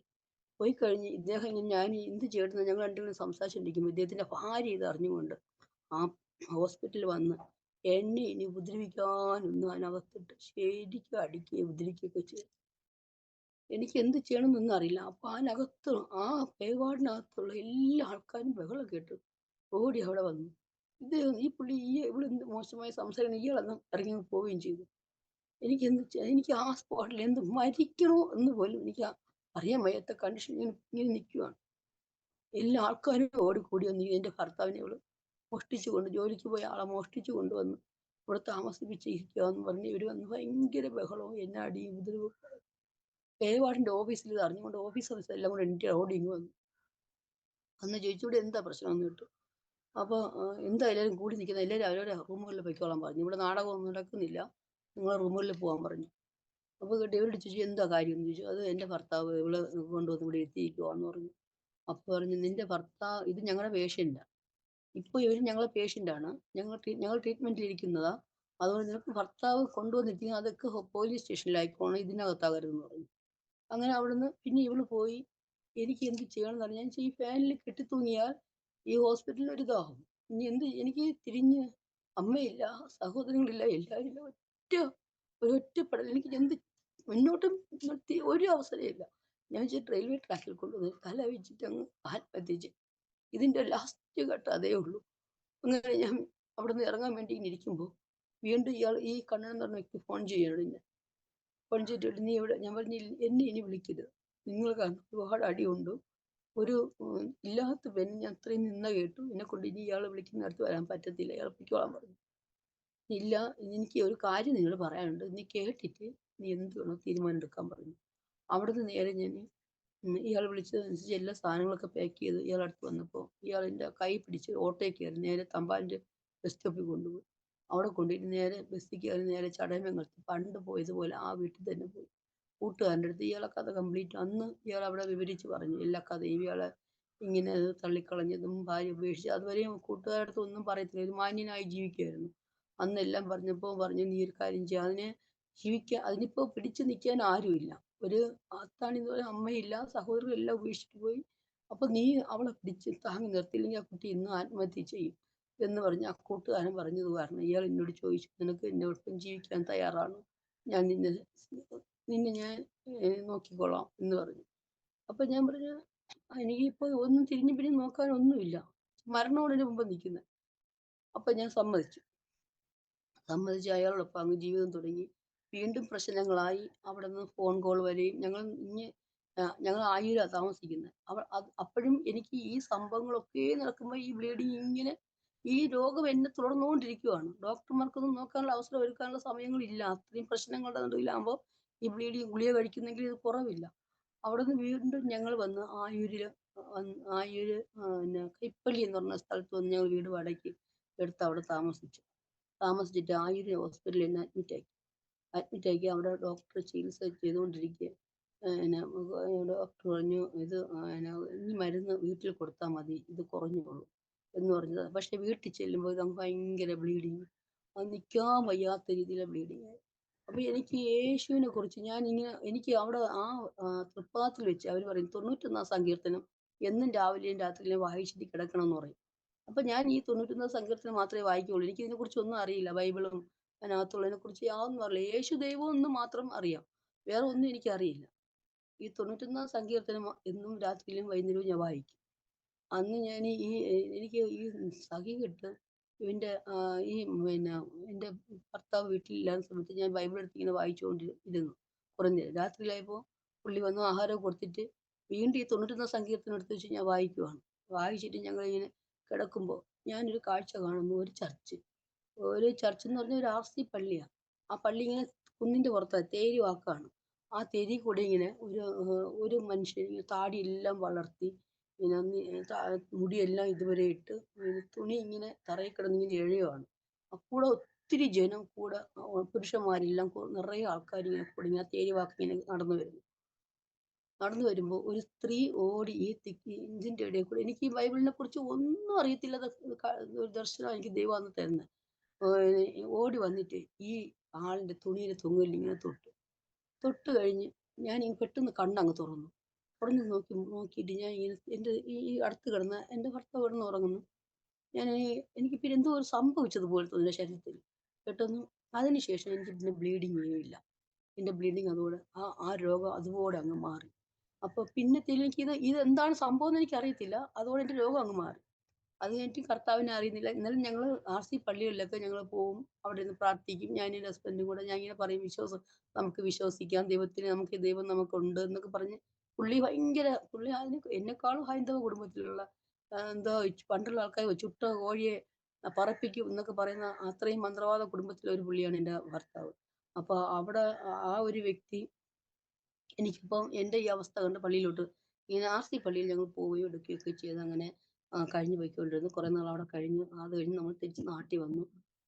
നാട്ടിൽ വന്നിട്ട് നാട്ടിലിങ്ങനെ പൊയ്ക്കൊണ്ടിരുമ്പോൾ ചേച്ചിയും അമ്മയൊക്കെ സഹകരണമായി മിണ്ടാൻ തുടങ്ങി. പിന്നെ ഒരു ദിവസം ഇങ്ങനെ അടുത്തൊരു വീട്ടിലെ ഒരു കല്യാണം വന്ന് ഞങ്ങളെ വിളിച്ചു. കല്യാണത്തിന് പറഞ്ഞു. ഞങ്ങൾ കല്യാണത്തിന് പോയിട്ട് എൻ്റെ ഓട്ടോയിൽ ഞാൻ അവിടെ ഇരിക്കുകയായിരുന്നു. ഹസ്ബൻഡ് ഫുഡ് കഴിക്കാൻ വേണ്ടി കയറി. അപ്പോൾ ഇവൻ്റെ ആദ്യ ഭാര്യ അമ്മയും കൂടെ വന്ന് എന്നെ ഒത്തിരി ഉപദ്രവിച്ചു. എന്നെ അടിക്കുകയും ഉപദ്രവിക്കുകയും എൻ്റെ വസ്ത്രത്തെ വലിച്ച് കീറുകയൊക്കെ ചെയ്തു. ഞാൻ അപ്പോൾ അവിടെ നിന്ന് ഒരുപാട് ഞാൻ നീറി. പക്ഷെ എനിക്ക് അപ്പോഴും ഇതെന്തിനാണ്, ഇത്രയും ക്ഷമിക്കാനാണോ എൻ്റെ ദൈവം എനിക്ക് ഈ പിന്നത്തേതിൽ കർത്താവിനെ അറിഞ്ഞപ്പോഴാണ് ഞാൻ ഓർക്കുന്നത്. ഇതൊക്കെ നമ്മളെ ആ ഒരു രീതിയിൽ പഠിപ്പിക്കുകയാണ് ദൈവം ചെയ്തത്. ആ ഇതെല്ലാം തരണം ചെയ്ത് ഇതിൽ പിടിച്ച് നമ്മൾ നിൽക്കണമല്ലോ. ഇനിയൊരു പ്രതികൂലം വന്നാലോ കഷ്ടത വന്നാലോ നമ്മൾ പിടിച്ച് നിൽക്കും. അപ്പോൾ ആ ഒരു പരിശീലനം എനിക്ക് തരുവാണെന്ന് പിന്നത്തേൽ എനിക്ക് മനസ്സിലായി. അപ്പോൾ എല്ലാവരും പറഞ്ഞിട്ടുണ്ടാ മോളി അവിടെ ഇട്ട് ഉപദ്രവിക്കുന്നു, നീ വേഗം ചെല്ലുന്നത്. അപ്പോൾ ഇത് ഞാൻ കഴിച്ചില്ല. ആ ഫുഡെല്ലാം അവിടെ ഇട്ടിട്ട് വന്ന് എന്നെ ഓട്ടോ കയറ്റി വീട്ടിൽ തിരികെ കൊണ്ടുപോന്നു. അങ്ങനെ പിന്നത്തേൽ നമ്മൾ നാട്ടിൽ വന്നപ്പോൾ പിന്നെ കഷ്ടത തന്നെ. പിന്നെ അവരെ കൊണ്ടുള്ള ഉപദ്രവവും അവരുള്ള ക്ഷുദ്രങ്ങളും ആ വിചാരങ്ങളും ഒക്കെ അങ്ങനെ കടന്നുപോയി. കുറച്ച് ദിവസം കഴിഞ്ഞപ്പോൾ അടി ഉപദ്രവവും ഉണ്ട്. ഇദ്ദേഹം പിന്നെ അവര് ഓരോന്ന് ചെയ്യുമ്പോൾ എന്നെ വന്ന് ഉപദ്രവിക്കുകയും അടിക്കുകയൊക്കെ ചെയ്യും. ഭയങ്കര ഉപദ്രവം ഉണ്ടായിരുന്നു. അങ്ങനെ അത് കഴിഞ്ഞതിന് ശേഷം അമ്മ പിന്നെ എൻ്റെ അമ്മയുടെ ചേച്ചിയുടെ വീട്ടിൽ ഞങ്ങൾ ഇങ്ങനെ പോയി. ഞാനിങ്ങനെ സുഖമില്ലാതെ എന്തോ കിടക്കുമായിരുന്നു. വീട്ടിൽ കിടക്കുമ്പോൾ ഇദ്ദേഹം ചേച്ചിയുടെ അടുത്ത് നിന്ന് കാശ് വാങ്ങാൻ വേണ്ടി പോകുമ്പോൾ ചേച്ചിയെ കൊണ്ട് നേരെ അവള് ഹോസ്പിറ്റലിലാണ് ജോലി. കൊണ്ടാക്കാൻ വേണ്ടി പോകുമ്പോൾ വഴിയിൽ വെച്ച് വണ്ടി ആക്സിഡൻ്റായി ഇദ്ദേഹത്തിൻ്റെ കാലിൻ്റെ 4 വിരലങ്ങ് പോയി. വിരല് പോയപ്പോഴത്തേക്കും ഇദ്ദേഹം എന്ത് ചെയ്യുമെന്നറിയോ? പിന്നെ അവിടെ നിന്ന് നേരെ ചേച്ചിക്കും ബുദ്ധിമുട്ടുണ്ടായി. അങ്ങനെ മെഡിക്കൽ കോളേജിലെ ഹോസ്പിറ്റലിൽ അഡ്മിറ്റാക്കി. അവിടെ ഞാൻ കടന്നു പോവുകയാണ്. ഞാൻ പോകുമ്പോഴത്തേക്ക് എൻ്റെ ചേച്ചിയുടെ 2 കൊച്ചുമക്കളും ഞാനും അമ്മയും പോയി. അവിടെ ചേച്ചി ഉണ്ടല്ലോ. അപ്പോൾ അവരുടെ അടുത്ത് നമ്മൾ ഇരിക്കുമ്പോഴത്തേക്കും ഞാൻ ഇദ്ദേഹത്തിൻ്റെ അടുത്ത് പോകുമ്പോൾ ഇദ്ദേഹത്തിൻ്റെ അമ്മ സഹോദരങ്ങൾ എല്ലാവരും ആക്സിഡൻ്റ് അറിഞ്ഞ് വേഗം വന്നു അവിടെ. വന്നിട്ട് എന്നെ അങ്ങ് അപ്പോൾ എല്ലാവരും ഇദ്ദേഹം കിടന്നിട്ട് പറഞ്ഞു അവൾ ആരും ഒന്നും പറയരുത്. പറഞ്ഞെന്ന് പറഞ്ഞാൽ ഒറ്റ മനുഷ്യനെ ഞാൻ ഇവിടെ നിർത്തത്തില്ല. അതുകൊണ്ട് അവളെ ഒന്നും പറയരുതെന്ന് പറഞ്ഞു. എങ്കിലും അവരൊക്കെ മുഖം കറുപ്പിച്ചൊക്കെ നിന്നു. ഞാൻ ചേച്ചിയുടെ അടുത്ത് വരുന്നു. ഇദ്ദേഹം എന്നെ വിളിച്ചു. ഞാൻ പിന്നെ ഓപ്പറേഷന് 2 വിരലെടുത്ത് മാറ്റണം. 2 വിരൽ തച്ച് വെക്കാൻ പറ്റും എന്നാണ് തോന്നുന്നത്. അപ്പോൾ അങ്ങനെ ചെയ്യാൻ പറ്റും എന്നുള്ള രീതിയിൽ നമുക്ക് ചെയ്യാൻ പറ്റും. വീണ്ടും ചിലപ്പോൾ ഒന്ന് സൈൻ ചെയ്യേണ്ടി വരും എന്ന് പറഞ്ഞു എന്നോട്. രണ്ടാമത്തെ ഓപ്പറേഷൻ ചെയ്യാൻ നേരത്ത് പുള്ളി അകത്തായത് കാരണം ഇവർ സൈൻ ചെയ്യാൻ സമ്മതിച്ചില്ല. നിങ്ങൾ ചെയ്യേണ്ട, ഞങ്ങളിവിടെ സഹോദരങ്ങളും അമ്മയും കൂടെ ഉണ്ട്, ഞങ്ങൾ ചെയ്തോളാം എന്ന് പറഞ്ഞു. അത് കഴിഞ്ഞ് അവിടെയും പലവിധമായ പ്രതികൂലങ്ങളും പ്രതിസന്ധികളൊക്കെ കടന്നു വന്നു. എങ്കിലും അതിലൊക്കെ പിടിച്ചു നിന്നു. ഇവർ ഞങ്ങളെ ഒത്തിരി എന്നെ ഉപദ്രവിച്ചു. അവിടെയും ഭാരവും വേദനയൊക്കെ അനുഭവിച്ചു. ആ വിഷയങ്ങളെല്ലാം താണ്ടി വീട്ടിൽ വന്ന് പുള്ളി കിടപ്പാ. ആരുമില്ല നോക്കാൻ. ഞങ്ങളുടെ കയ്യിൽ കാശെന്ന് പറയാൻ വേണ്ടിയിട്ട് ഒന്നുമില്ല. വളരെ കഷ്ടതയും പ്രതികൂലം. പിന്നെ എൻ്റെ കഴുത്തിനകത്ത് എൻ്റെ കാലിൽ കിടന്ന് അരഞ്ഞാണം, സ്വർണ്ണം അരഞ്ഞാണം ഞാൻ കഴുത്തിലിട്ടിരിക്കുവാ. അന്ന് എല്ലാം ഉണ്ട്. കയ്യിലൊരു വളയുണ്ടായിരുന്നു. കഴുത്തിൽ 2 കപ്പ. ഈ അരഞ്ഞാണം ഞാൻ കൊണ്ടുവന്നു പണയം വെച്ചിട്ട് അതിന് കിടക്കാൻ വേണ്ടുന്ന സൗകര്യങ്ങളും ബെഡും സാധനങ്ങളും അങ്ങനത്തെ എല്ലാം പുള്ളിക്ക് വാങ്ങിയിട്ട് പുള്ളിയെ ഞാൻ അവിടെ കിടത്തി ട്രീറ്റ്മെൻറ്റ് സ്വയം തന്നെ ഇദ്ദേഹം സ്വയം ഹോസ്പിറ്റലിൽ പോയി ട്രീറ്റ്മെൻറ്റ് ചെയ്യാൻ ജനറൽ ഹോസ്പിറ്റലിൽ അഡ്മിറ്റാക്കി. അവിടുന്ന് ഈ കാലിൽ മരുന്നൊഴിക്കുമ്പോൾ ഇതങ്ങ് കിടന്ന് തിളയ്ക്കും. അത്ര വ്രണം. ആ കാലിന്റെ വ്രണം അത്ര പച്ച വ്രണം. അപ്പൊ ഇദ്ദേഹം ഭയങ്കരമായിട്ട് അവരെടുത്ത് ഷൂട്ട് ചെയ്യും. ഇങ്ങനെ മോശമായ വാക്കുകളൊക്കെ പറയുമ്പോ അവര് പിന്നെ പറയും, "ഇവിടെ കിടത്തി ഞങ്ങൾക്ക് ട്രീറ്റ്മെന്റ് ചെയ്യാൻ പറ്റില്ല. നിങ്ങളെ വീടിന്റെ അടുത്ത് എവിടെയെങ്കിലും ഹോസ്പിറ്റൽ ഉണ്ടെങ്കിൽ നിങ്ങൾ അങ്ങോട്ട് കൊണ്ടുപോയി അവിടെ കൊണ്ടുപോയി ഇയാളെ ട്രീറ്റ്മെന്റ് ചെയ്യാൻ പറയും." അങ്ങനെ പിന്നെ ഞങ്ങൾ അവിടുന്ന് ഡിസ്ചാർജ് വാങ്ങി നേരെ വന്നു കരമന ഹോസ്പിറ്റലിൽ കൊണ്ടുവന്ന് അവിടെ കൊണ്ടുവന്ന് ഞങ്ങൾ കാണിക്കുകയും ട്രീറ്റ്മെന്റ് ചെയ്യുമ്പോൾ അവിടെയും ഇത് തന്നെ പ്രശ്നം. മരുന്നൊഴിക്കുമ്പോൾ ഇതിങ്ങനെ പതഞ്ഞ് വരുമ്പോഴത്തേക്ക് ഭയങ്കര നീറ്റലാ. അപ്പൊ അവിടെയും ബഹളം ഉണ്ടാക്കിയും പറഞ്ഞു, "നിങ്ങളൊരു കാര്യം ചെയ്യ്, ഞങ്ങൾ മരുന്ന് കുറിച്ച് തരാം. സ്വന്തമായിട്ട് വീട്ടിൽ നിന്ന് തന്നെ ഈ മുറിവ് വെച്ച് കെട്ടി അതിനുള്ള ട്രീറ്റ്മെന്റ് നിങ്ങൾ സ്വയം ചെയ്താൽ മതി" എന്ന് പറഞ്ഞു. അങ്ങനെ അവിടുന്ന് പിന്നെ വീട്ടിൽ കൊണ്ടുവന്നു. അവിടെ ട്രീറ്റ്മെന്റ് കാര്യങ്ങൾ തന്നെ ഞാൻ എല്ലാം ചെയ്തു. ചെയ്യുമ്പോഴത്തേക്കും ഞാൻ ഇപ്പൊ ഇദ്ദേഹം ഞാനും കൂടെ രാത്രി കൈ കോർത്ത് നമുക്ക് പ്രാർത്ഥനയൊന്നും അറിയത്തില്ല. അവിടെ ഇരുന്ന് ഞങ്ങൾ പ്രാർത്ഥിക്കും. രണ്ടുപേരും കൂടെ കൈ കോർത്ത്, "സ്വർഗ്ഗസ്ഥനായ ഞങ്ങളുടെ പിതാവേ, അങ്ങയുടെ നാമം വിശുദ്ധീകരിക്കപ്പെടണമേ, അങ്ങയുടെ രാജ്യം വരണമേ, അങ്ങയുടെ തിരുവിഷ്ടം സ്വർഗ്ഗത്തിലെ പോലെ ഭൂമിയിലും ആകണമേ, അങ്ങയുടെ രാജ്യം." ഇങ്ങനെയൊക്കെ ഞങ്ങൾ നമുക്കറിയില്ല. ഈ വചനം ഞങ്ങളങ്ങ് പറഞ്ഞ് വെറുതെ പ്രാർത്ഥിക്കും. ഓരോരോ വിഷയങ്ങളും ദൈവസന്നിധിയിൽ ഞങ്ങൾ പ്രാർത്ഥിച്ച് നിരത്തി വെക്കും. പക്ഷെ നമുക്ക് ഈ പ്രാർത്ഥന എന്തെന്നോ ഒന്നും നമുക്കന്ന് അറിയത്തില്ല. അങ്ങനെ ഇരിക്കെ ഇവരുടെ ഒരു വല്യമ്മയുടെ മോൻ ഇവിടെ വീട്ടിൽ വന്നപ്പോ പുള്ളി ദൈവത്തെ അറിഞ്ഞ് സ്നാനപ്പെട്ട ആളല്ല. പുള്ളി പള്ളി വിശ്വാസമാണ്. ആ പുള്ളി വന്ന് പറഞ്ഞു, "ഇങ്ങനെ ഒരു പള്ളിയുണ്ട്. പെന്തക്കോസ്ത് പള്ളിയാണ്. നമുക്ക് അവിടെ ഒന്ന് പോയി നിന്നെ ഒന്ന് കൊണ്ടുചെന്ന് പ്രാർത്ഥിപ്പിക്കാം. ഇങ്ങനെ കിടക്കുമല്ലോ. അതെനിക്ക് വണ്ടിയിൽ വരാൻ ബുദ്ധിമുട്ടാ. എങ്കിൽ നമുക്കൊരു ഓട്ടോയിൽ അതിനെ കൊണ്ടുപോകാമെന്ന്." അങ്ങനെ ഓട്ടോ പിടിച്ച് ഞങ്ങളിങ്ങനെ ആ ചർച്ചിൽ പോയി. ചർച്ചിൽ പോയി ആ ദേവദാസനായിട്ട് പരിചയപ്പെട്ട് പുള്ളി പ്രാർത്ഥിച്ചു. പിന്നെ ഇവിടെ വരാൻ തുടങ്ങി. പാസ്റ്റർ ഇങ്ങനെ പ്രാർത്ഥിക്കാൻ തുടങ്ങി. അങ്ങനെ ഓരോ പ്രാർത്ഥന എൻ്റെ വീടിനകത്ത് പ്രാർത്ഥന കയറാൻ തുടങ്ങിയപ്പോഴത്തേക്കും വലിയ വലിയ വ്യത്യാസങ്ങൾ വരാൻ തുടങ്ങി. ആ വ്യത്യാസം വന്ന് തുടങ്ങിയപ്പോഴത്തേക്കും ഇദ്ദേഹം പറഞ്ഞു, "എനിക്കിനി എനിക്കിനി ഈ കാല് വെച്ച് ഒരു ഉപജീവന മാർഗ്ഗത്തിലൊന്നും കടന്നു പോകാൻ പറ്റുമെന്ന് തോന്നുന്നില്ല. നമുക്കൊരു വണ്ടി എടുക്കാനുള്ള എന്തെങ്കിലും ഒരു വിഷയം നന്മ വരാൻ വേണ്ടി ദൈവത്തോടൊന്ന് പ്രാർത്ഥിക്കാം നമുക്ക്." പാസ്റ്ററോട് പറഞ്ഞു. നമുക്കൊന്നും അറിയില്ല. പൊട്ടൻ പ്രാർത്ഥിക്കുന്നത് പോലെ ഞാനും എൻ്റെ ഹസ്ബൻഡും കൂടി ഇരുന്ന് കൈ കോർത്ത് ഞങ്ങൾ രാത്രി ഇരുന്ന് എന്തെങ്കിലും ഒരു വഴി ദൈവം തുറക്കണേ എന്ന് പറഞ്ഞു. എന്തെങ്കിലും ഒരു വഴി എന്ന് വെച്ചാൽ ഇദ്ദേഹത്തിന് ഡ്രൈവിങ്ങേ അറിയത്തുള്ളൂ. വേറെ ഒരു പണിയും അറിയത്തുമില്ല. എന്തെങ്കിലും ഒരു വഴി ഒന്ന് "കർത്താവേ നീ തുറന്നു തരണമേ" എന്ന് പറഞ്ഞ് ഞങ്ങൾ പ്രാർത്ഥിച്ചു. പ്രാർത്ഥിക്കുമ്പോൾ ഇദ്ദേഹം വീട്ടിൽ കിടന്നുകൊണ്ട് തന്നെ ഈ വസ്തുവിന്റെ കച്ചവടത്തിന്റെ ഇതൊക്കെ ഉണ്ട് പുള്ളിക്ക്. അപ്പൊ അങ്ങനെ ഒരു ഇത് വന്നു. കിടന്നിട്ട് തന്നെ എല്ലാം വിളിച്ച് അങ്ങോട്ടും ഇങ്ങോട്ടൊക്കെ പറഞ്ഞ് പിന്നെ ഡോക്ടർ പറഞ്ഞു 6 മാസം കഴിയും ഈ ബെഡിൽ നിന്ന് എണീക്കാൻ. അത്രയ്ക്ക് ബുദ്ധിമുട്ടാണ് കാലിന്റെ അവസ്ഥ. അതുകൊണ്ട് 6 മാസം തീർത്തും 6 മാസം വേണ്ടിവരുമെന്ന് പറഞ്ഞു. ഞാൻ ഈ 6 മാസം എന്നുള്ളത്, "കർത്താവേ എത്രയും വേഗം നീ ഇവിടുന്ന് ഈ മനുഷ്യനെ എണീപ്പിക്കണമേ" എന്ന് ഞാൻ എന്നും ദൈവത്തോട് പ്രാർത്ഥിക്കും. പ്രാർത്ഥിച്ച് 3 മാസമായപ്പോഴേ പുള്ളി ബെഡിൽ നിന്ന് എണീക്കുകയും നടക്കുകയും ദൈവം വലിയ ഒരു അത്ഭുതം ഇവിടുത്തെ ദൈവത്തിന്റെ അഭിഷിക്തന്മാരുടെ പ്രാർത്ഥനയും നമുക്കൊന്നും കണ്ടാതെ നമ്മുടെ പ്രാർത്ഥനയും മുഖാന്തരം പുള്ളി നടത്താൻ തുടങ്ങി. നടന്ന് പിന്നെ പുറത്ത് പോയി ഓരോ ബിസിനസിന്റെ കാര്യങ്ങൾക്കൊക്കെ ഇടപെട്ട് അങ്ങനെ കഴിഞ്ഞു പോയി. പോകുമ്പോഴത്തേക്ക് ഈ ചർച്ചിൽ നിന്ന് പെട്ടെന്നൊരു സുപ്രഭാതത്തിൽ ഇദ്ദേഹം അങ്ങ് മാറി. ഇദ്ദേഹത്തിന്റെ കൂട്ടുകാരൻ ഒരു ലോറി ഡ്രൈവറാ. പുള്ളി ഹൈന്ദവ മാർഗ്ഗത്തിൽ നിന്നും ദൈവത്തെ അറിഞ്ഞു വന്ന ആളാ. അപ്പൊ എനിക്ക് കുഞ്ഞുങ്ങളൊന്നും ഇതുവരെ ആവാത്തതുകൊണ്ട് അമ്മ പറഞ്ഞു, "ഇനി കൊച്ചുങ്ങളൊന്നും കിട്ടത്തില്ലായിരിക്കും. കൊച്ചൊന്നും ഇല്ലല്ലോ. അവൻ ഇനി എല്ലാം നിർത്തി ഇത് കഴിഞ്ഞൊക്കെ വന്നതാണോ" എന്നൊക്കെ അമ്മ ഇങ്ങനെ പറഞ്ഞപ്പോൾ ഇദ്ദേഹത്തിനൊരു ഇതുപോലെ. അവൻ പറഞ്ഞു, "നമുക്ക് എന്തായാലും ഡോക്ടറെ കൊണ്ട് കാണിക്കാം. ഒരു കുഞ്ഞ് നമുക്ക് വേണം. കൊച്ചുങ്ങളൊന്നും ഇല്ലല്ലോ" എന്ന് പറഞ്ഞ് ഞങ്ങളിങ്ങനെ ഡോക്ടർമാരൊക്കെ അന്ന് വണ്ടി ഉള്ളതുകൊണ്ട് അത് കഴിഞ്ഞിട്ട് ഞങ്ങൾ ഈ കച്ചവടം നടന്നപ്പോൾ പുള്ളി പറഞ്ഞു, "നമുക്കൊരു പിന്നെ കാർ എടുക്കാം" എന്ന് പറഞ്ഞ് നമ്മൾ ഈ കച്ചവടം നടന്ന കാശും കൊണ്ട് കാർ എടുക്കാൻ വേണ്ടി ഇരിക്കുമ്പോൾ ഞങ്ങള് ഈ ചർച്ച് വിട്ട് മൂക്കുന്നിമല ഒരു ചർച്ചിൽ പോവുകയാണ്. അന്ന് ഈ ഇദ്ദേഹത്തിൽ നിന്ന് ഒരു കുഞ്ഞ് എനിക്ക് ജനിച്ചു. ആ കുഞ്ഞ് പിന്നെ അബോർട്ടായി പോയി. അപ്പൊ പറഞ്ഞു, അപ്പോൾ ദേവദാസൻ പറഞ്ഞു, "ഈ കുഞ്ഞിനെ നിങ്ങൾക്ക് കിട്ടില്ല. അടുത്ത കുഞ്ഞിനെ നിങ്ങൾക്ക് ദൈവം തരും. അതുകൊണ്ട് നിങ്ങൾ ഭാരപ്പെടണ്ടാന്ന്" പറഞ്ഞു. അങ്ങനെ ഇവിടുന്ന് നേരെ ഞങ്ങൾ പിന്നെ ഈ മുക്കുന്നിമല ചർച്ചിൽ ഞങ്ങൾ കടന്നു പോവുകയാണ്. അവിടെ അങ്ങനെ പൊയ്ക്കൊണ്ടിരുന്നപ്പോഴാണ് ഈ കച്ചവടത്തിന്റെ കാര്യങ്ങളും ഒക്കെ വന്നു. ആ കച്ചവടം നടന്ന് എല്ലാം കഴിഞ്ഞപ്പോൾ പാസ്റ്റർ പറഞ്ഞു, നിങ്ങളൊരു കാർ എടുക്കുന്നതിനേക്കാളും നല്ലത് ഒരു ലോറി എടുക്കുന്നത്. അതൊരു ഉപജീവന മാർഗ്ഗമാവും നിനക്ക്. എവിടെയെങ്കിലും പിന്നെ വണ്ടി ഒരു ദിവസം കിടന്നാലും നിനക്ക് ആ ലോറി ഓട്ടിക്കുന്നതിന് ഒരു വരുമാന മാർഗ്ഗം കൈ കാണുമല്ലോ. അതുകൊണ്ട് ഇനി കാറൊന്നും വേണ്ട, ലോറി എടുക്കാൻ പറഞ്ഞു. അങ്ങനെ ഇദ്ദേഹം പറഞ്ഞു ലോറി. അതിനിടയ്ക്ക് ഇയാള് മക്കളെന്ന് പറഞ്ഞാൽ ഭയങ്കര ജീവനാ. കുറച്ച് കാശെടുത്ത് പിന്നെ ആദ്യത്തെ ഭാര്യയിലെ മക്കൾക്കും അവരുടെ കാര്യങ്ങൾക്കും അങ്ങനെയൊക്കെ കുറേ കാശങ്ങ് പോയി ആ കച്ചവടത്തിൽ നിന്ന്. അപ്പം എന്നോട് പറഞ്ഞു, നീ നിന്റെ കൊലുസും എല്ലാം കൂടെ ഇങ്ങോട്ട് നമുക്കൊരു ലോറി എടുക്കാമെന്ന് പറഞ്ഞു. അങ്ങനെ കൊലുസൊക്കെ അഴിച്ചു കൊടുത്ത് ലോറി എടുത്തു. എൻ്റെ വീട്ടിൻ്റെ പിന്നെ അതിൻ്റെ കരം തീർത്ത രസീതും കൂടെ എനിക്ക് വേണം. ഞാൻ പറഞ്ഞു, അത് തന്നാൽ നിങ്ങൾ എടുത്തു തരത്തില്ലെങ്കിൽ പിന്നെ എൻ്റെ വീട് പോകും. ഇല്ല, ഞാൻ എടുത്ത് ഈ വണ്ടി ഓടി നമുക്ക് അത് കടം അങ്ങ് തീർന്നു എന്ന് വിശ്വസിച്ചു. അദ്ദേഹം അങ്ങനെ ഞങ്ങൾ അത്ര സ്നേഹത്തോടെ നോക്കിയപ്പോൾ ഞാൻ അതൊന്ന് വിശ്വസിച്ചു. അതങ്ങ് എടുത്ത് കൊടുത്തു. അങ്ങനെ കടം വെച്ചു ലോറി എടുത്ത് കഴിഞ്ഞപ്പോൾ ഇദ്ദേഹം നേരെ ആയല്ലോ. പിന്നെ അപ്പം സ്വഭാവം അങ്ങ് മാറി. ലോണൊന്നും അടയ്ക്കാതായി. ലാവിഷായുള്ള ജീവിതം, കിട്ടുന്ന കാശെല്ലാം ധൂർത്തടിക്കും. ഇഷ്ടമുള്ള സ്ഥലത്ത് പോകും. പിന്നെ നമ്മുടെ കയ്യിൽ കിട്ടാത്ത രീതിയിൽ അങ്ങ് ആള് മാറിപ്പോയി.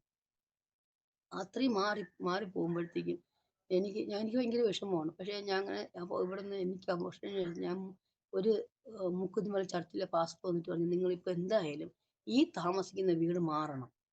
എന്നുവെച്ചാൽ ഈ വീട്ടിനകത്താണ് നേരത്തെയുള്ള കുഞ്ഞിനെ നമ്മൾ അടക്കിയത്.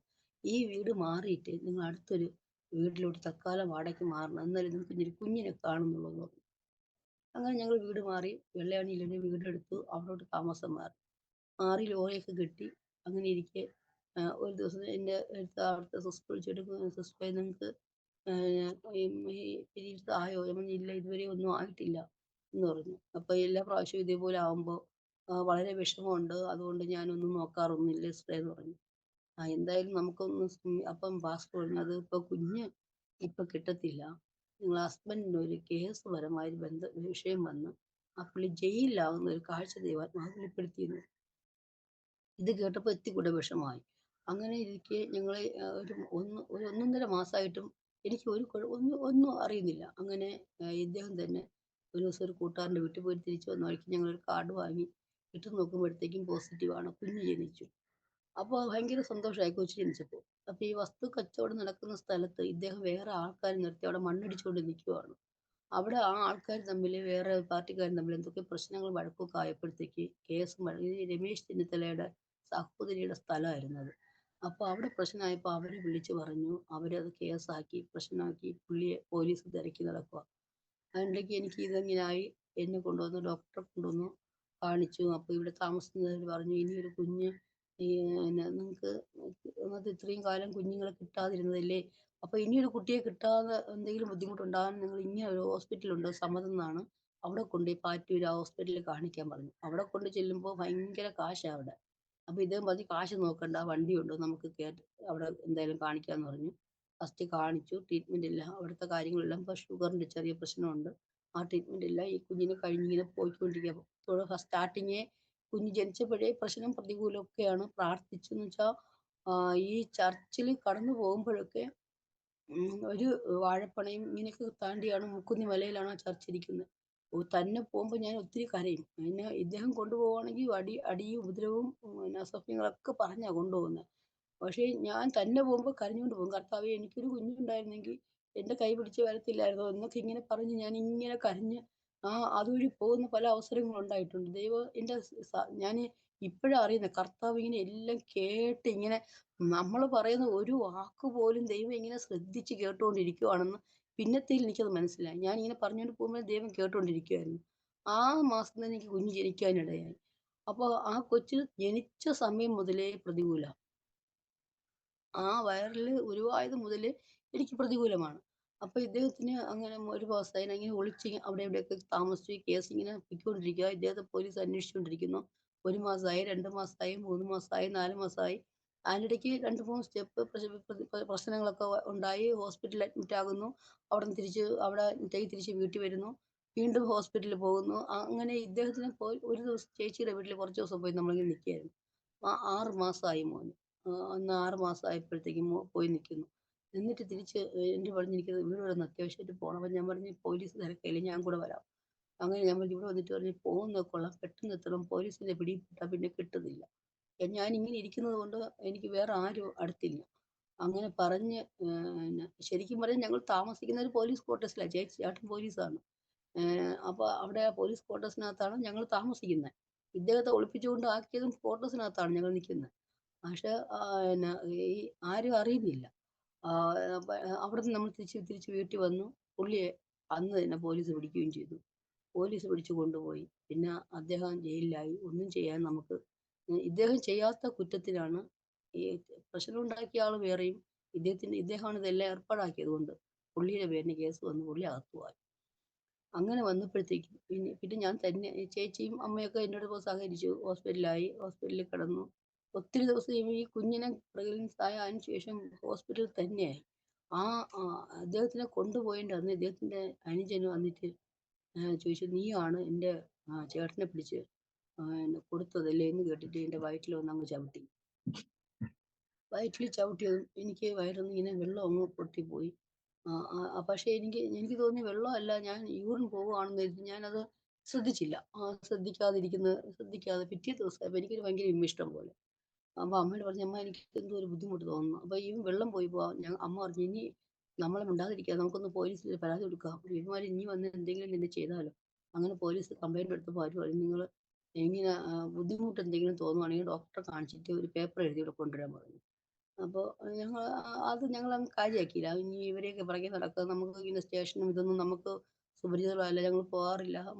അമ്മയും മക്കളും ഒക്കെ ഒതുങ്ങി താമസിക്കുന്ന കുടുംബത്തിനകത്തുള്ളത്. അപ്പം നമുക്ക് ഈ സ്റ്റേഷനും ഇതും കാര്യങ്ങളും പോലീസും ഒന്നും നമുക്ക് ഒരിതൊന്നും പേടിയാ അതൊക്കെ. അങ്ങനെ നമ്മൾ പിന്നെ അതിനെക്കുറിച്ചൊന്നും പോകാൻ പോയില്ല. ഹോസ്പിറ്റലിൽ കൊണ്ടുപോയി അഡ്മിറ്റ് ആക്കിയപ്പോൾ അവർ ഈ കൊച്ചിനെ സ്കാൻ ചെയ്യാൻ കയറ്റി. സ്കാൻ ചെയ്തപ്പോൾ ഡോക്ടർ ചോദിച്ചു, ഇത് കുഞ്ഞാണോ ഈ വയറ്റിൽ കിടക്കുന്നത്? ഈ 2 ദിവസമായി വെള്ളം കംപ്ലീറ്റും പോയി, അതിനകത്ത് വെള്ളം ഒരു തുള്ളിയില്ല. ഇത് കുഞ്ഞാണോ കിടക്കുന്നത് ചോദിച്ചു. ഈ കുഞ്ഞ് യാതൊരു പ്രശ്നവുമില്ലാതെ കൊച്ച് കളിച്ചുകൊണ്ട് കിടക്കുവാ അതിനകത്ത്. പിന്നെ പെട്ടെന്ന് ഒരു സ്ട്രെച്ചറിൽ കെട്ടി മേളിൽ കൊണ്ടുപോയി ബെഡെല്ലാം വെച്ച് ഒരു ഫ്ലൂയിഡ് 32,000 രൂപയ്ക്ക് അന്ന് ഫ്ലൂയിഡ് നിറച്ചു. കുഞ്ഞ് അതിനകത്ത് അതിനുള്ള സംരക്ഷണം ചെയ്ത് അവിടെ തന്നെ ട്രീറ്റ്മെൻറ്റായി. പിന്നെ പ്രസവിക്കുന്നവരെയും എന്നെ ഹോസ്പിറ്റലിൽ വിട്ടില്ല, അതിനകത്ത് തന്നെ. അപ്പോൾ അതിൻ്റെ ഇടയ്ക്ക് ലോറിയെ പിടിച്ചു. ലോറി നമ്മൾ ഒരു കൂട്ടുകാരൻ്റെ വീട്ടിൽ നമ്മൾ ലോറി എടുത്തു തന്ന ആളിൻ്റെ വീട്ടിലാക്കി കൊണ്ടുവന്ന് ലോറി ഇട്ടു. പുള്ളിയില്ല, ലോടാൻ പറ്റില്ല.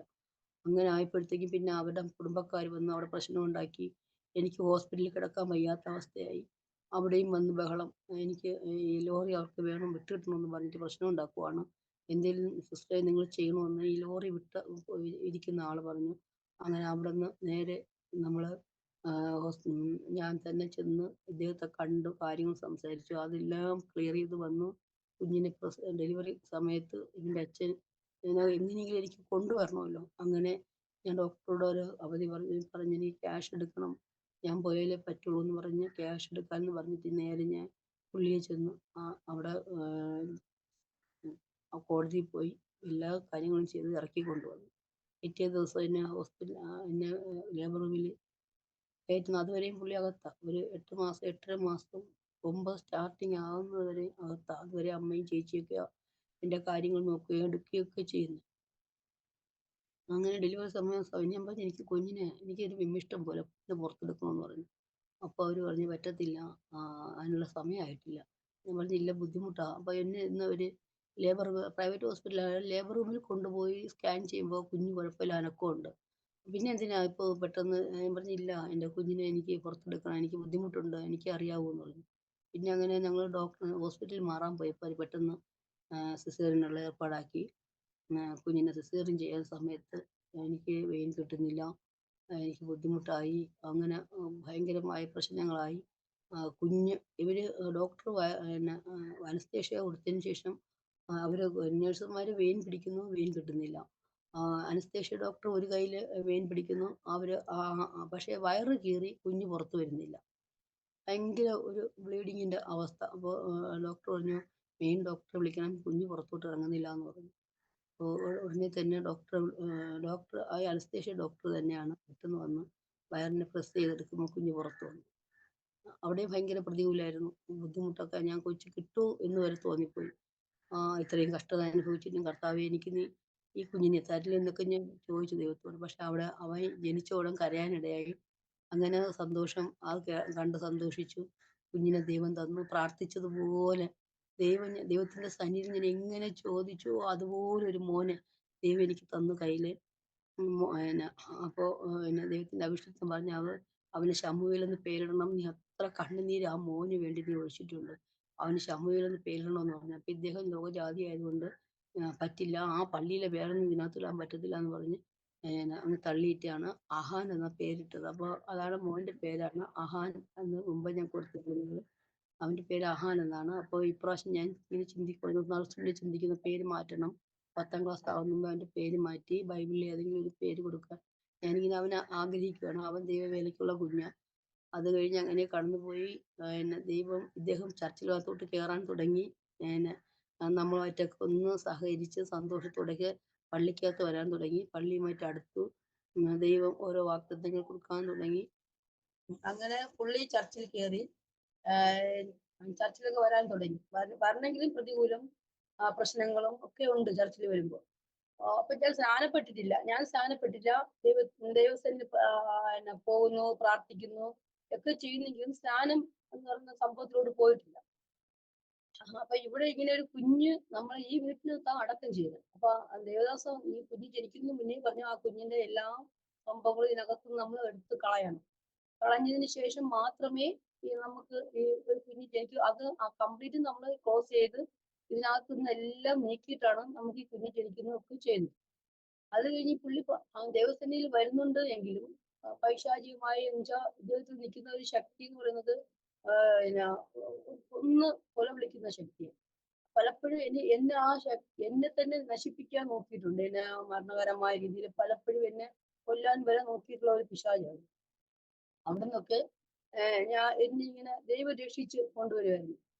മോന് അത് ഇത് കഴിഞ്ഞ് ഞങ്ങള് ചർച്ചിൽ കുഞ്ഞിനെയും കൊണ്ട് പോയിട്ട് ഞാൻ ഒരു ദിവസം ഞാൻ ഇനി എന്ത് പറഞ്ഞു, എനിക്ക് ദേവദാസം പറഞ്ഞു ഇനി സ്നാനപ്പെടണം. ഇനി ഇത്രയും നാളും ഇങ്ങനെ നീ നടന്നു, കുഞ്ഞൊക്കെ കിട്ടി, ദൈവം നിനക്ക് നിന്നെ അനുഗ്രഹിച്ചു, ഇതൊക്കെ ചെയ്തില്ലേ, ഇനി സ്നാനം ഏൽക്കണം എന്ന് പറഞ്ഞു. അപ്പൊ ഞാൻ പറഞ്ഞു സ്നാനം എനിക്ക് സമ്മതമാണ് സ്നാനം എടുക്കാൻ. പക്ഷെ ദൈവം എന്റെ കുഞ്ഞിനെ എനിക്ക് തന്നതാ. അപ്പൊ എനിക്ക് സ്നാനം എടുക്കാൻ എനിക്ക് സമ്മതമാണ്. അപ്പൊ പറഞ്ഞു അത് പുള്ളി പറഞ്ഞു നമുക്ക് രണ്ടുപേർക്കും ഒരുമിച്ച് സ്നാനപ്പെടാം. അപ്പൊ അങ്ങനെ കുറെ നാൾ അങ്ങനെ നീണ്ടുപോയി. നമുക്ക് ഒരുമിച്ച് സ്നാനപ്പെടാന്ന് പറഞ്ഞ് ഒത്തിരി നാൾ ഇങ്ങനെ അങ്ങ് വെറുതെ അങ്ങ് പോയി, പാഴായിപ്പോയി. അടുത്ത് അത് കഴിഞ്ഞ് വീണ്ടും ഒരു കുഞ്ഞ് പ്രഗ്നന്റായി എനിക്ക്. അപ്പൊ ഒരു കുഞ്ഞെ എനിക്കുള്ളൂ എന്നാ ആദ്യമേ ദേവദാസൻ പറഞ്ഞു, ഒരു കുഞ്ഞിനെ കാണുന്നുള്ളൂ എന്ന് പറഞ്ഞു. വീണ്ടും ഒരു കുഞ്ഞ് ജനിച്ചപ്പോഴത്തേക്കും അപ്പൊ ഞാൻ പറഞ്ഞു എനിക്കൊരു പെൺകുട്ടിയെ വേണം എന്ന് എന്റെ മനസ്സിലൊരു ആഗ്രഹം തോന്നി. അങ്ങനെ ആ കുഞ്ഞ് ജനിച്ച് നമ്മൾ നല്ല സന്തോഷത്തോടെ തന്നെ ആ കുഞ്ഞിനെ പ്രൈവറ്റ് ഹോസ്പിറ്റലിൽ കൊണ്ടുപോയി കാണിക്കുകയും ചെയ്തു.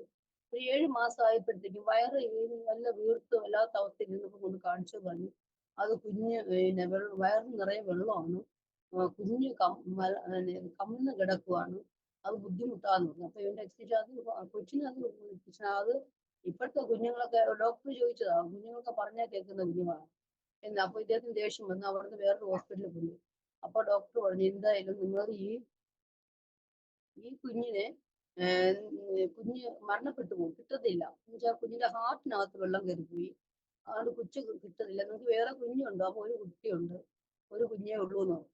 നിങ്ങൾ എന്നാൽ പെട്ടെന്ന് വെച്ചിട്ട് കുഞ്ഞെ ഈ കുഞ്ഞിനെ നിങ്ങൾ പെട്ടെന്ന് മാറ്റണം, അല്ലെങ്കിൽ അമ്മയുടെ നിലയും വല്ലാത്ത അവസ്ഥയിലാ, ബോഡിയൊക്കെ വീക്കാണെന്ന്. അങ്ങനെ വേഗം അവിടെ നിന്ന് പെട്ടെന്ന് SIT കൊണ്ടുപോയി അവിടെ സ്കാൻ ചെയ്തു. ഒക്കെ നോക്കുമ്പോൾ ഡോക്ടർ പറഞ്ഞു പെട്ടെന്ന് എന്തെങ്കിലും ചെയ്യണം, കൊച്ച് രക്ഷപ്പെടത്തില്ല. പിറ്റേ ദിവസം തന്നെ അവര് വേറൊരു ഡോക്ടർ കണ്ടു, എന്തായാലും നമുക്ക് 2 ദിവസം കൂടെ നോക്കാം, ചിലപ്പോൾ വെള്ളം വറ്റിയാലോ, നാട്ടിൽ നിന്ന് വെള്ളം കുറഞ്ഞാലോ. അങ്ങനെ 2 ദിവസം നോക്കിയപ്പോൾ ഞാൻ പറഞ്ഞു ഇദ്ദേഹം ആയ സമയത്ത് ദൈവത്തിന് ശകലം ഒന്ന് മാറി നിൽക്കുമ്പോൾ ഞാൻ പറഞ്ഞു ഒന്ന് അകന്ന് അടുത്തോട്ട് വാ, ചിലപ്പോൾ നമുക്ക് ഈ കുഞ്ഞിനെ കിട്ടിയാലോ. അങ്ങനെ പറഞ്ഞപ്പോ പറഞ്ഞു നോക്ക്, ശരി എനിക്ക് നീ പറയുന്നത് പോലെ തന്നെ. അങ്ങനെയായി കൊച്ചിന്റെ ഹാർട്ടിൽ നിന്ന് ശകലം വെള്ളം കുറഞ്ഞു എന്ന് പറഞ്ഞു. അത് കേട്ട് കൂട്ടുകാരൻ പറഞ്ഞു ഇല്ല, നീ പളനി പോയി മുടി എടുക്കാന്ന് പറ, കൊച്ചിന് നമുക്ക് കിട്ടും. അങ്ങനെ പളനിയിൽ പോവാന്നൊക്കെ നേർന്നപ്പോ കൊച്ച് അങ്ങ് പൂർണ്ണമായി നമ്മളെ നിന്ന് വിട്ടകന്നു മരിച്ചു. അവിടുന്ന് നേരെ എന്നെ കൊണ്ട് അവര് ഒരു ദിവസം ഫുള്ളും കുഞ്ഞ് പുറത്ത് വരാൻ വേണ്ടി നോക്കി നടന്നില്ല. പിറ്റേ ദിവസം എന്നെ ഫുള്ള് ഞാൻ ശരീരം മൊത്തം പോയി വീക്കായി, ഞാൻ മരണപ്പെട്ടു പോകുമെന്നായി. ഡോക്ടർ പറഞ്ഞ് 100-ൽ 99% പോലും നമുക്ക് ഈ ആള് പുറത്ത് വരുമെന്ന് പറയാൻ പറ്റത്തില്ല. നിങ്ങൾക്ക് ദൈവത്തിന് മാത്രമേ നിങ്ങളെ ഭാര്യയെ പുറത്ത് കൊണ്ടുവരാൻ പറ്റുള്ളൂ, പ്രാർത്ഥിക്കാൻ പറഞ്ഞു. എന്നുവെച്ചാൽ അവരെ ശരീരം കംപ്ലീറ്റ് വീക്കായി. ഞങ്ങൾ കംപ്ലീറ്റ് AC ഓഫ് ആക്കിയിട്ടാ ഞങ്ങൾ സിസേറിയൻ ചെയ്യാൻ പോകുന്നത്. അവർ ആ AC പോലും പിടിച്ച് നിൽക്കാൻ പറ്റുന്നില്ല. ബെഡിൽ നിന്ന് പൊങ്ങി പോവുകയാണ്. വല്ല ബുദ്ധിമുട്ടാ, നിങ്ങൾക്ക് ഇത് ചെയ്തെടുക്കാൻ വേണ്ടി പ്രാർത്ഥിക്കാൻ പറ്റും. അങ്ങനെ അവര് ഓർമ്മ ഫുള്ളും കെടുത്തിയിട്ടാ ഇവരെന്നെ സിസേറിയൻ ചെയ്യുന്നു. ഈ സിസേറിയൻ ചെയ്യുന്ന സമയത്ത് ഞാൻ കാണുന്ന ഒരു കുഞ്ഞ് കരയുന്നു. ഞാൻ ഇങ്ങനെ കേൾക്കുന്നത് കൊച്ചു കരയുന്നു, എന്റെ കൊച്ചാ കരയുന്നു.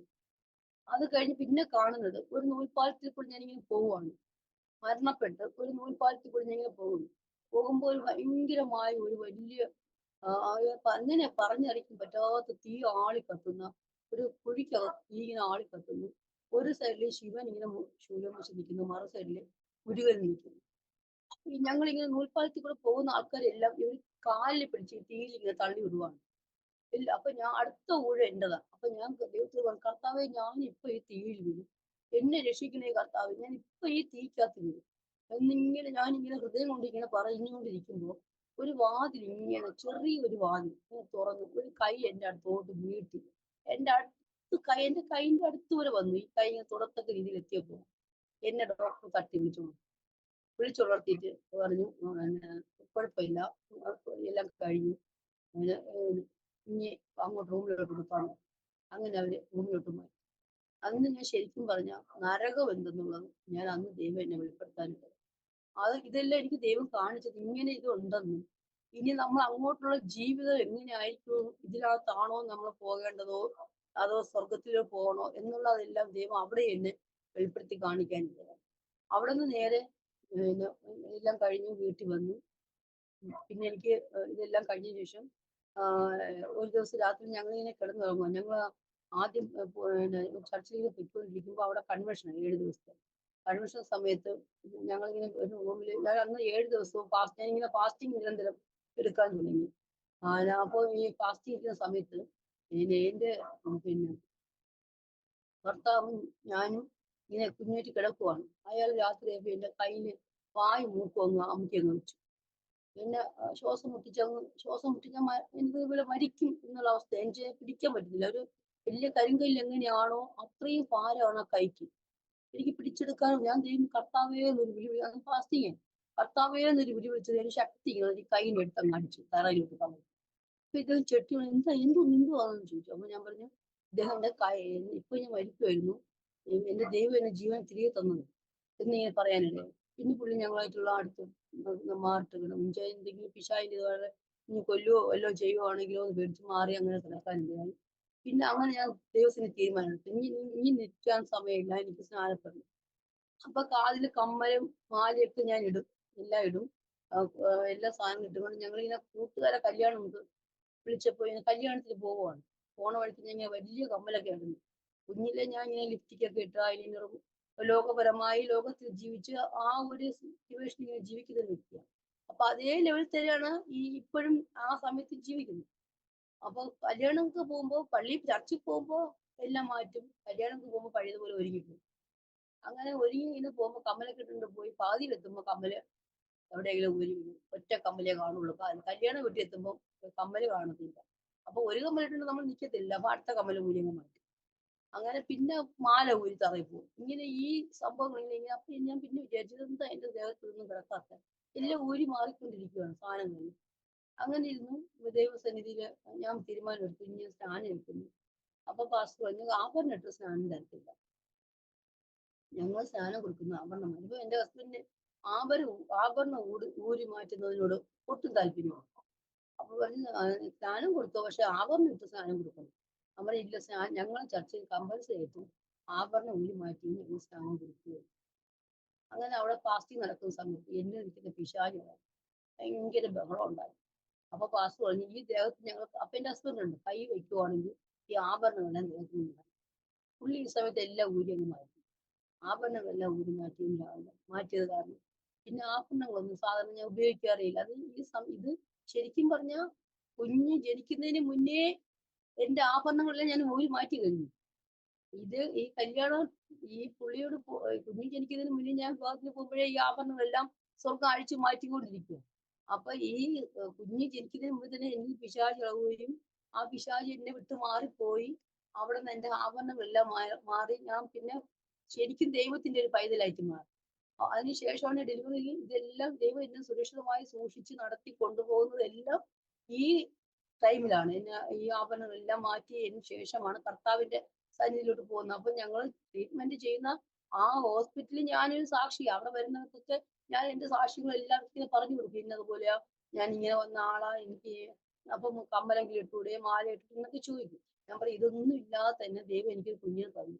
നിങ്ങളൊക്കെ എത്രയോ ട്രീറ്റ്മെന്റ് ചെയ്തിട്ട് പോലും കുഞ്ഞിനെ കിട്ടുന്നില്ല. ദൈവം തരാൻ കഴിയാത്തത് ഒന്നുമില്ല.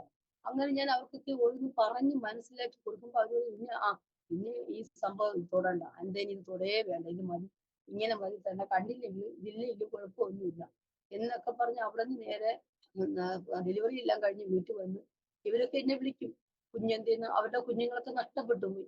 വേഗം കുഞ്ഞെന്തേന്ന്, അവന് കുഞ്ഞ് സുഖമായിരിക്കുന്നു, വേറെ കുഴപ്പമൊന്നുമില്ല, നല്ല ഇരിക്കുവാണ് എന്നൊക്കെ പറയാം. അപ്പൊ പറയാം അവന് ദൈവത്തിന്റെ കുഞ്ഞാണ്, അവനൊന്നും സംഭവിക്കാതെ ഞങ്ങളെ കുഞ്ഞുങ്ങളൊക്കെ നമ്മളെ വിട്ടുപോയി, അവനെ മാത്രം ദൈവം തന്നതായോണ്ട് അവൻ ഉള്ളത് എന്നൊക്കെ ഇങ്ങനെ പറയായിരുന്നു. അപ്പൊ സ്നാനത്തിന്റെ കാര്യം ഒരു ദിവസം രാവിലെ ഞങ്ങൾ രണ്ടാളും കൂടെ ബെഡ് ചെയ്ത് പറഞ്ഞു ഞങ്ങൾ സ്നാനം എടുക്കാവുന്ന കാര്യം സംസാരം പറഞ്ഞു. നമുക്ക് രണ്ടാൾക്കും ഒരുമിച്ച് ഇനി ഒരുമിച്ചുള്ള ആ ഒരു സ്നാനം അങ്ങ് മാറ്റിയത്. ഞാൻ എന്തായാലും സ്നാനം എടുക്കാൻ പോവാം എന്ന് വെച്ചാൽ ഇനി ഒരുമിച്ച് കൂടി നിന്നാൽ ഇദ്ദേഹവും സ്നാനപ്പെടില്ല, ഞാനും സ്നാനപ്പെടില്ല, കർത്താവ് വന്നാൽ രണ്ടുപേരും പോകും. അതുകൊണ്ട് എനിക്ക് സ്നാനം എടുക്കണം എന്നിങ്ങനെ പറഞ്ഞിട്ട് ഇങ്ങനെ നാവ് എടുക്കുന്നതിന് ഒരു സർപ്പം, ഒരു വലിയൊരു സർപ്പം ഞങ്ങൾ അടുക്കളയിൽ ഇങ്ങനെ നിൽക്കുക തലയും കൂട്ടി. അപ്പൊ ഞാൻ പറഞ്ഞു അയ്യോ ഒരു പാമ്പ് നിൽക്കുന്നെന്ന് പറഞ്ഞു. പാമ്പ് അടുക്കളയിൽ പാമ്പ് നിൽക്കും. ഉടനെ പുള്ളി എന്നിട്ട് ഓടിപ്പോയി അടിയിൽ കിടന്ന ഈ സംഭവം ഇതിനെ കാണാൻ നാട്ടുകാരെല്ലാവരും വന്നു ഇതെല്ലാം നോക്കിയെടുത്തു. ഇത് എങ്ങോട്ട് പോയെന്ന് പോലും കണ്ടില്ല. പിന്നെ അവിടെയൊക്കെ നമ്മളെല്ലാം സംഭവം പിന്നെ 2 ദിവസം നമ്മൾ ഈ വീട്ടിൽ കയറാൻ പോലും പേടിച്ചത് ഈ സംഭവം ഇതിനകത്തോടെ ഇരിക്കുന്നോ എന്ന് അറിയത്തില്ല. പക്ഷെ എന്തായാലും എന്റെ തീരുമാനത്തിന് മാറ്റുന്നില്ല. ഞാൻ പാസ്റ്റ് ഞാൻ എന്തായാലും ഉറപ്പായിട്ടും സ്നാനം എടുക്കാൻ ഞാൻ തീരുമാനിച്ചു. ഞാൻ സ്നാനം എടുക്കുന്നു, പാസ്റ്റ് എന്റെ വിഷയത്തെ ഓർത്തൊന്ന് പ്രാർത്ഥിക്കുന്നു. അപ്പൊ ഇദ്ദേഹം ഹസ്ബൻഡ് എന്തെങ്കിലും പറയൂ ഞാൻ പ്രശ്നം ഉണ്ടാക്കുന്നില്ല. എന്റെ തീരുമാനം, എനിക്ക് സ്നാനം എടുക്കണം. ഇനി നീട്ടിക്കൊണ്ട് പോയാൽ പറ്റത്തില്ല, ഒരു കുഞ്ഞ് നഷ്ടപ്പെട്ടു, എനിക്കിങ്ങനെ മോളുണ്ട്, അവന്റെ കാര്യം നോക്കണം, ഫാസ്റ്റ് എനിക്ക് സ്നാനം ഇല്ല. ശരി, നമുക്ക് ഉപവാസ പ്രാർത്ഥന കഴിക്കാം എന്ന് പറഞ്ഞ് 7 ദിവസം ഫാസ്റ്റിംഗ് വെച്ചു. സ്നാനം എനിക്ക് എന്റെ സ്നാനത്തിൽ നിന്ന് പുള്ളി വന്നു, സന്തോഷത്തോടെ എല്ലാത്തിലും ഇടപെട്ടു, സന്തോഷത്തോടെ സ്നാനം എടുത്തു. സ്നാനം കഴിഞ്ഞ് വീട്ടിൽ വന്നു കഴിഞ്ഞതും പ്രശ്നങ്ങളുടെ മധ്യ വീണ്ടും പ്രശ്നങ്ങൾ തുടങ്ങാൻ തുടങ്ങി. അപ്പൊ പാസ്റ്റർ എന്നോട് പറഞ്ഞു സ്നാനം എടുത്ത് കര കയറിയ നമുക്കിപ്പോ ദൈവം പോയിട്ട് വേറൊരു കൂടെ നമ്മളൊപ്പം വരും. നമ്മൾ 3 പേരായി, നമ്മളും ദൈവവും പിന്നെ ഒരുവനും കൂടെ ഉണ്ട് പിശാച്. അവൻ നമ്മളെ നോട്ടിട്ടുകൊണ്ടേയിരിക്കും. നമുക്ക് പിന്നെ പ്രത്യേക സ്വർഗത്തിൽ ഒരു ക്യാമറ നമുക്ക് കിട്ടിയിരിക്കും. ഈ ക്യാമറ നമ്മളെപ്പോഴും വാച്ച് ചെയ്യും. നമ്മൾ എവിടെ പോകുന്നു, എന്ത് ചെയ്യുന്നു, സംസാരം, വാക്ക്, പ്രവൃത്തി, ചിന്ത, നോട്ടം, ഹൃദയം, എല്ലാം ക്യാമറയിൽ പതിച്ചിടും. അങ്ങനെ ഒരു ഭയം എന്റെ ഹൃദയത്തിനകത്ത് ആദ്യമേ അഭിഷിക്തനിൽ തരാനുണ്ട്. ഈ പേടി ഉള്ളിലുള്ളതുകൊണ്ട് ഒന്നിനോട് ഞാൻ അങ്ങനെ പ്രത്യേകിച്ച് ഒന്ന് പറയാനോ ഒന്ന് പോയി. പക്ഷെ ഈ വീട്ടിൽ വന്നപ്പോ എന്റെ സ്വഭാവത്തിന്റെ വ്യത്യാസം. എന്റെ ഭർത്താവിന് എനിക്കിഷ്ടമായി. ഇതാ ഒന്നാമത്തെ വിഷയം.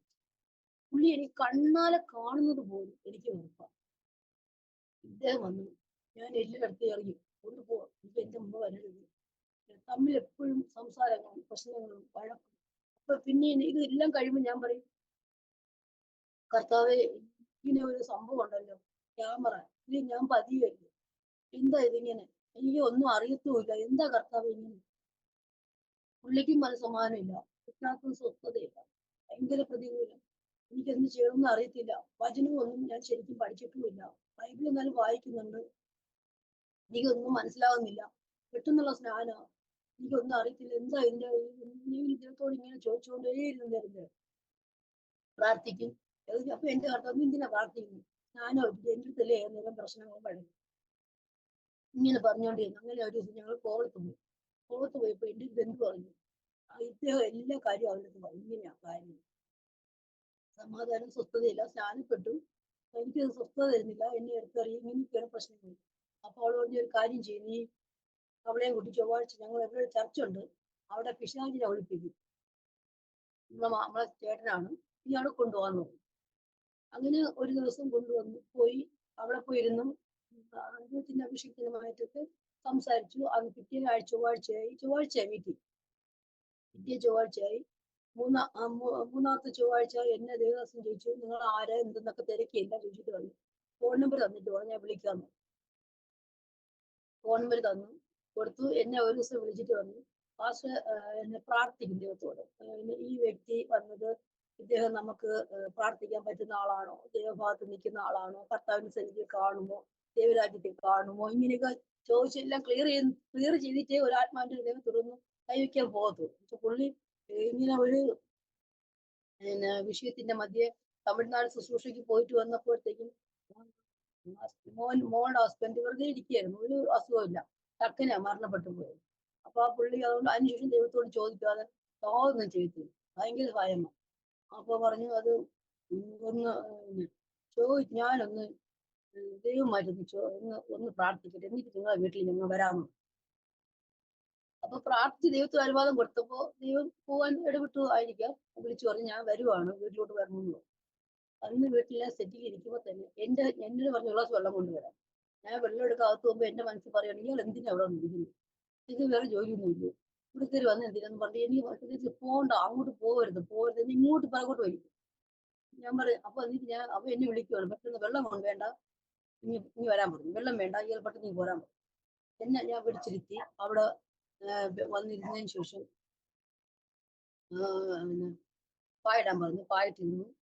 പായിട്ടിരിക്കുമ്പോഴത്തേക്ക് തന്നെ എനിക്ക് പിശാചി ഇളവിട്ട് എന്നെ ക്ഷുദ്രങ്ങൾ ചെയ്തവരെ, ആഭിചാരം ചെയ്തവരെ, എന്നെ കുഞ്ഞിലെ എന്റെ ആത്മീയ ജീവിതത്തെ എന്റെ ഭൗതികമായ എല്ലാം നഷ്ടപ്പെടുത്തിയവരെ, എന്റെ ബുദ്ധിമണ്ഡലങ്ങളെ കെട്ടിയവര്, എന്നെ എല്ലാം കുഞ്ഞിലേ തകർത്ത ഓരോരോ വ്യക്തികളും പിശാചി എന്നിൽ കൂടെ തന്നെ പറയാൻ, ആ വ്യക്തികളെ എല്ലാം ചൂണ്ടിക്കാണിച്ച് പാസ്പോർട്ട് പേപ്പറിൽ പേരും എല്ലാ സ്ഥലങ്ങളും ആളും എല്ലാം എഴുതിയെടുത്തു.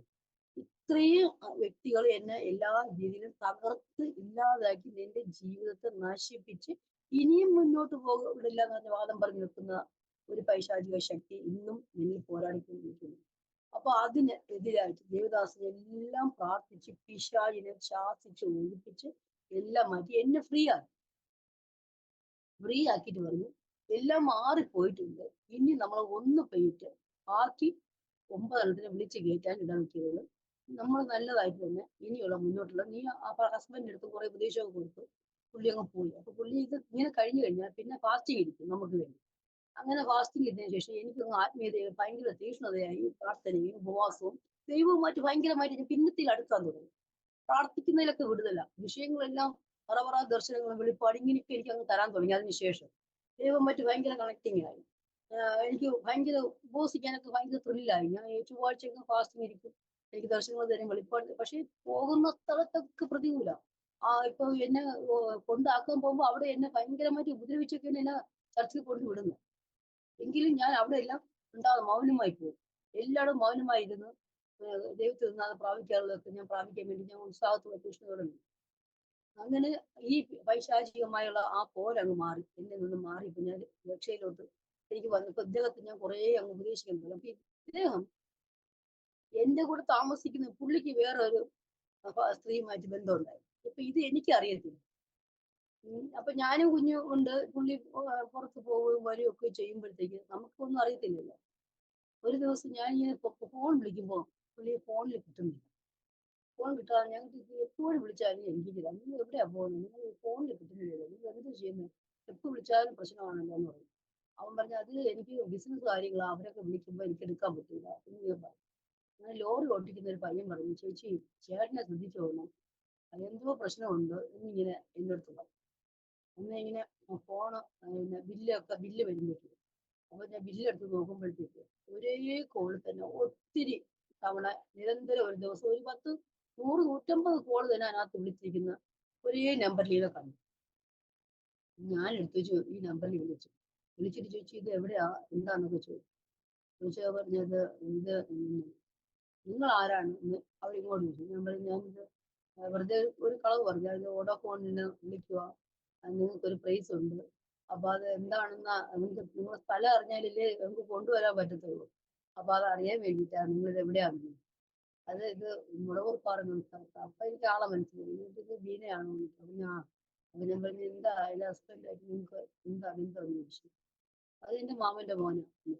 മാമന്റെ മോൻ അപ്പൊ നിങ്ങൾക്ക് ബില്ല് നോക്കിയപ്പോ നിരന്തരം നിന്നെ ഇങ്ങനെ ഫോൺ വിളിച്ചിരിക്കുന്നു. അങ്ങനത്തെ ഈ കാര്യം പറഞ്ഞത് പറഞ്ഞു. ഇല്ല ഞങ്ങൾക്ക് പിരിയാൻ പറ്റാത്ത ബന്ധമാണ്. ഇങ്ങനെ പ്രശ്നങ്ങളാണ്. ആ ആ ആ ഒരു രീതിയിൽ വിഷയങ്ങളൊക്കെ ആയി പുള്ളി കുറച്ച് ദിവസം ഞങ്ങളെ വീട് വിട്ട് മാറി പ്രത്യേകിച്ച് പോയി താമസിക്കുന്നില്ല. അങ്ങനെ അവിടുന്ന് താമസവും കഴിഞ്ഞിട്ട് അവിടെ ഞാൻ ചെന്ന് ഇങ്ങനെ പ്രശ്നം എന്നെ ചർച്ചിൽ വരികയും അവിടെ വന്ന് എന്നെ ഉപദ്രവിക്കുകയൊക്കെ ചെയ്തില്ല. കാരണം വെച്ചാൽ ഇദ്ദേഹത്തെ ഞാൻ ഇദ്ദേഹത്തെ ശല്യം ചെയ്യുന്നുള്ള രീതിയിൽ ചർച്ചിലിട്ട് എന്നെ അടിക്കുകയൊക്കെ ചെയ്തു. അപ്പൊ വാസു പറഞ്ഞു ഇവിടെ ഇത് നടക്കത്തില്ല, അവിടെ ദൈവത്തിന് കൈവയ്ക്കാൻ പാടില്ല, ചർച്ചാണ് ഇന്നത്തെ ദേവദാസൻ പറഞ്ഞു വിട്ടു. അവിടെ നിന്ന് ഞാൻ തിരിച്ചു വന്നപ്പോ പുള്ളി താമസിച്ച വീട് മാറി ഇവിടെ വന്നു. ഇവിടെ വന്നപ്പോ ഇവള് വീണ്ടും വിളിച്ചു. അങ്ങനെ വീണ്ടും പ്രശ്നങ്ങളായി. അതിന്റെ മധ്യേ ഒരു ദിവസം ഇദ്ദേഹം തന്നെ അവിടെ കടന്നു പോകുമ്പോൾ ഇദ്ദേഹത്തിന്റെ അടുത്ത് പറഞ്ഞു ഇങ്ങനെ എന്നെ ഉപേക്ഷിക്കണം, കൊച്ചിനെ ഉപേക്ഷിക്കണം, എനിക്ക് എനിക്ക് വേണം എന്ന് ഇയാൾ പറഞ്ഞു. പറഞ്ഞു അങ്ങനെ അവളെ കുഞ്ഞിനെ ഉപേക്ഷിച്ച് എനിക്ക് നിങ്ങളൊപ്പം താമസിക്കാൻ പറ്റത്തില്ല എന്ന് പറഞ്ഞു. ഇങ്ങനെ പ്രശ്നം ഉണ്ടാക്കി മടങ്ങി ഇയാൾ പോയി. അപ്പൊ ഇയാൾ ഉപേക്ഷിച്ച രീതിയിൽ എന്തോ ചെയ്തു, ഗൾഫിൽ പോയി ഇവിടെ നിന്ന്. അപ്പൊ ഞാൻ കരുതി ആ ഒരു ഇതൊന്ന് മാറി നമുക്ക് കിട്ടി ദൈവത്തോട് സ്വസ്ഥമായിട്ടൊന്ന് പ്രാർത്ഥിക്കാമല്ലോ എന്ന് പറഞ്ഞ് ഞങ്ങൾ ഇങ്ങനെ പ്രാർത്ഥന ചെയ്യാം. പുള്ളി ചർച്ചിലൊക്കെ വരാൻ തുടങ്ങി. സന്തോഷമായി. ഇത്രയും വലിയൊരു കേസിൽ പ്രതി ചർച്ചയ്ക്ക് കയറിയപ്പോഴത്തേക്ക് അതൊരു വലിയ എല്ലാവർക്കും സന്തോഷമായി. അങ്ങനെ ചർച്ചിൽ കടന്നിരിക്കുമ്പോൾ ഒരു ദിവസം ഞങ്ങൾ ചർച്ച മാറി വേറൊരു കള്ളിക്കാട് ഡാമിൽ ഒരു ചർച്ചിലാണ് കടന്നു പോകുന്നത്. അവിടെ പോയപ്പോ ഒരു ദേവദാസനെ ഒരു ദൂത് വിളിച്ചു പറഞ്ഞു, സഹോദര നിങ്ങൾക്ക് വലിയ ഒരാളെ നിങ്ങളെ കൊല്ലാൻ വേണ്ടി പദ്ധതി ഒരുക്കുക. അപ്പൊ നിങ്ങൾ 7 ദിവസം രണ്ടുപേരും കൈകോർത്ത് പ്രാർത്ഥിച്ചാൽ. അപ്പൊ ഇദ്ദേഹത്തിന് വിശ്വാസം ഉണ്ടെങ്കിലും അത്രത്തോളം ഒരു പിന്നെ അത്രത്തോളം അടുത്ത് വന്നിട്ടില്ല. 7 ദിവസം നിങ്ങൾ കൈകോർത്ത് പ്രാർത്ഥിച്ച ഈ വിഷയത്തിന്റെ മധ്യ ദൈവത്തിന്റെ പരിശുദ്ധാത്മാവ് ഇറങ്ങി പ്രവർത്തിക്കുന്നു. പക്ഷെ 7 ദിവസവും കൈകോർത്ത് പ്രാർത്ഥിച്ചു. ആ വ്യക്തി കറണ്ടടിച്ച് മരിക്കുകയും ചെയ്തു. നമ്മൾ കണ്ണാലെ കണ്ടപ്പോ ഇദ്ദേഹത്തിന് ഭയങ്കര വിശ്വാസമുണ്ട്. ഇവൻ എനിക്ക് കുറെ നാളുകളായി എനിക്ക് വിട്ട് പണിതുകൊണ്ടിരിക്കുന്ന ഒരു വ്യക്തിയാണെന്ന് മനസ്സിലായി. അയാൾ മരിച്ചു. ഇപ്പം പിന്നെ അങ്ങ് പോയി. പറഞ്ഞ് എനിക്ക് സ്നാനപ്പെടും. ഇദ്ദേഹം പറഞ്ഞു. ഞാൻ പറഞ്ഞു പെട്ടെന്നുള്ള സ്നാനം പറ്റത്തില്ല. അപ്പൊ ഞാൻ കോളത്ത് പോയി ഇങ്ങനെ ചർച്ചിൽ ഇങ്ങനെ കാര്യം പറയുമ്പോൾ ഇങ്ങനെ സ്നാനപ്പെടുത്തരുത്, ഒരു ഭയങ്കരമായ പൈശാചിക ശക്തി അവന് നിൽപ്പുണ്ട്, അത് മാറാതെ സ്നാനപ്പെടുത്തുന്നില്ല. ഇല്ല എനിക്ക് സ്നാനപ്പെട്ടേ പറ്റൂല. അപ്പോ എന്റെ ഈ പറഞ്ഞതുപോലെ ഞാൻ കുഞ്ഞുനാളില് ദൈവത്തെ അറിയാതെ ലോകത്ത് ജീവിച്ചു, ഹൈന്ദവ മാർഗത്തിൽ കിടന്നു. അതിൽ നിന്നൊക്കെയും ദൈവം നമ്മളെ വിടിവിച്ചു കൊണ്ടുവന്നു. ഞാൻ പറഞ്ഞില്ലേ ഇപ്പോ കയ്യില് ആയാലും നമ്മളിപ്പോ നൂല് കെട്ടി നമ്മളെ ക്ഷേത്രങ്ങളിലും അവിടെ ഇവിടെയൊക്കെ നമ്മൾ ചെയ്തെല്ലാം കൊണ്ടുവന്ന് നമ്മളെ വീട്ടിലായിരിക്കുമ്പോഴും നമ്മളെ കയ്യിൽ നിന്ന് ഇതെല്ലാം മാറിപ്പോവുകയാണ്. നമ്മളെ ഒന്ന് അത് നമ്മളെ ശരീരത്തിൽ വെക്കാൻ പോലും ദൈവം സമ്മതിക്കാത്ത രീതിയിൽ എന്റെ കയ്യിൽ നിന്നും അന്നേ പറഞ്ഞിട്ടില്ല, അമ്മയുടെ ഉദരത്തിൽ നിന്നെ ഒഴിവാക്കുന്നതിന് മുന്നേ കണ്ടിരിക്കുന്നതാണല്ലോ വചനം പഠിപ്പിക്കുന്നത്. അപ്പൊ കർത്താവ് അതുപോലും എന്റെ ശരീരത്തിലൊന്നും തൊടാൻ പോലും അനുവദിക്കാതെ വണ്ണം എന്നെ കൊണ്ട് കിട്ടുന്ന ആ പിശാചിന്റെ എല്ലാ സാധനങ്ങളും കർത്താവ് എന്നിൽ നിന്ന് അഴിച്ചു മാറ്റി എറിയുവാണ്. ആ കുഞ്ഞുനാളിലെ എന്നെ മാറ്റി എറിയുവാണ്. എന്നിട്ട് എന്നെ വലിയൊരു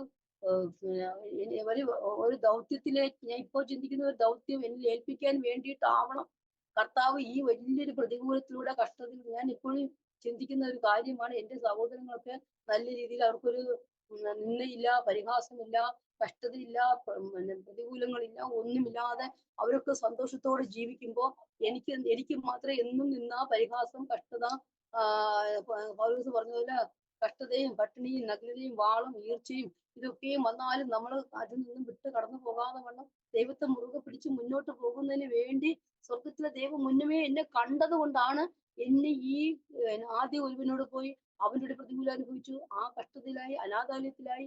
ആ അനാഥാലയത്തിൽ നിന്ന് എന്നെ മടക്കി കൊണ്ടുവന്നു.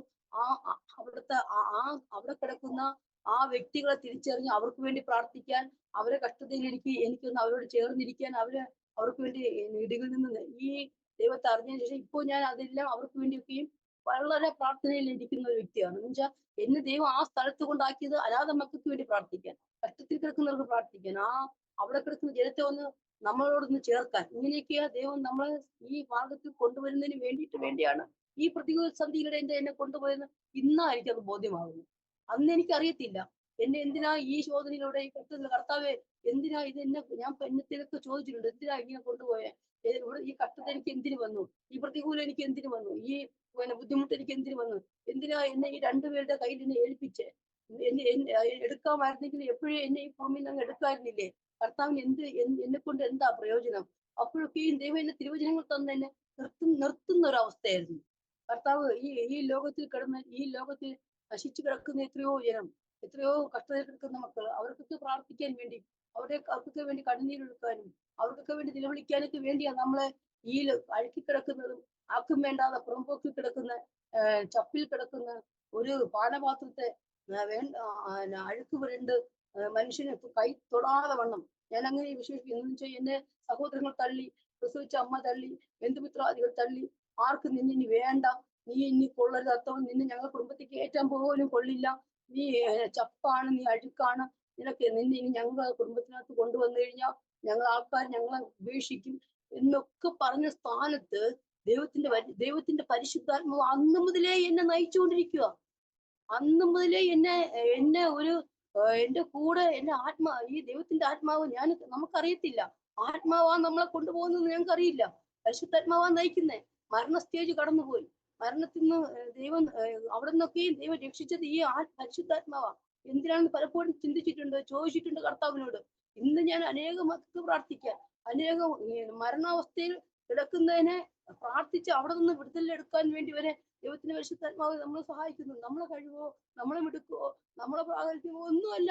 നമ്മൾ ഒന്നുമില്ലാത്ത ഞാൻ പറഞ്ഞില്ലേ, ചപ്പിൽ കിടന്ന എന്നെ ആർക്കും വേണ്ടാത്ത പുറംപോക്കി വലിച്ചെറിയപ്പെട്ട ആർക്കും വേണ്ടാത്ത തള്ളിക്കളഞ്ഞ മൂലക്കല്ലോ അടിസ്ഥാന കല്ലെന്ന് ദൈവത്തിന്റെ തിരുവചനം പഠിപ്പിക്കുന്നത്.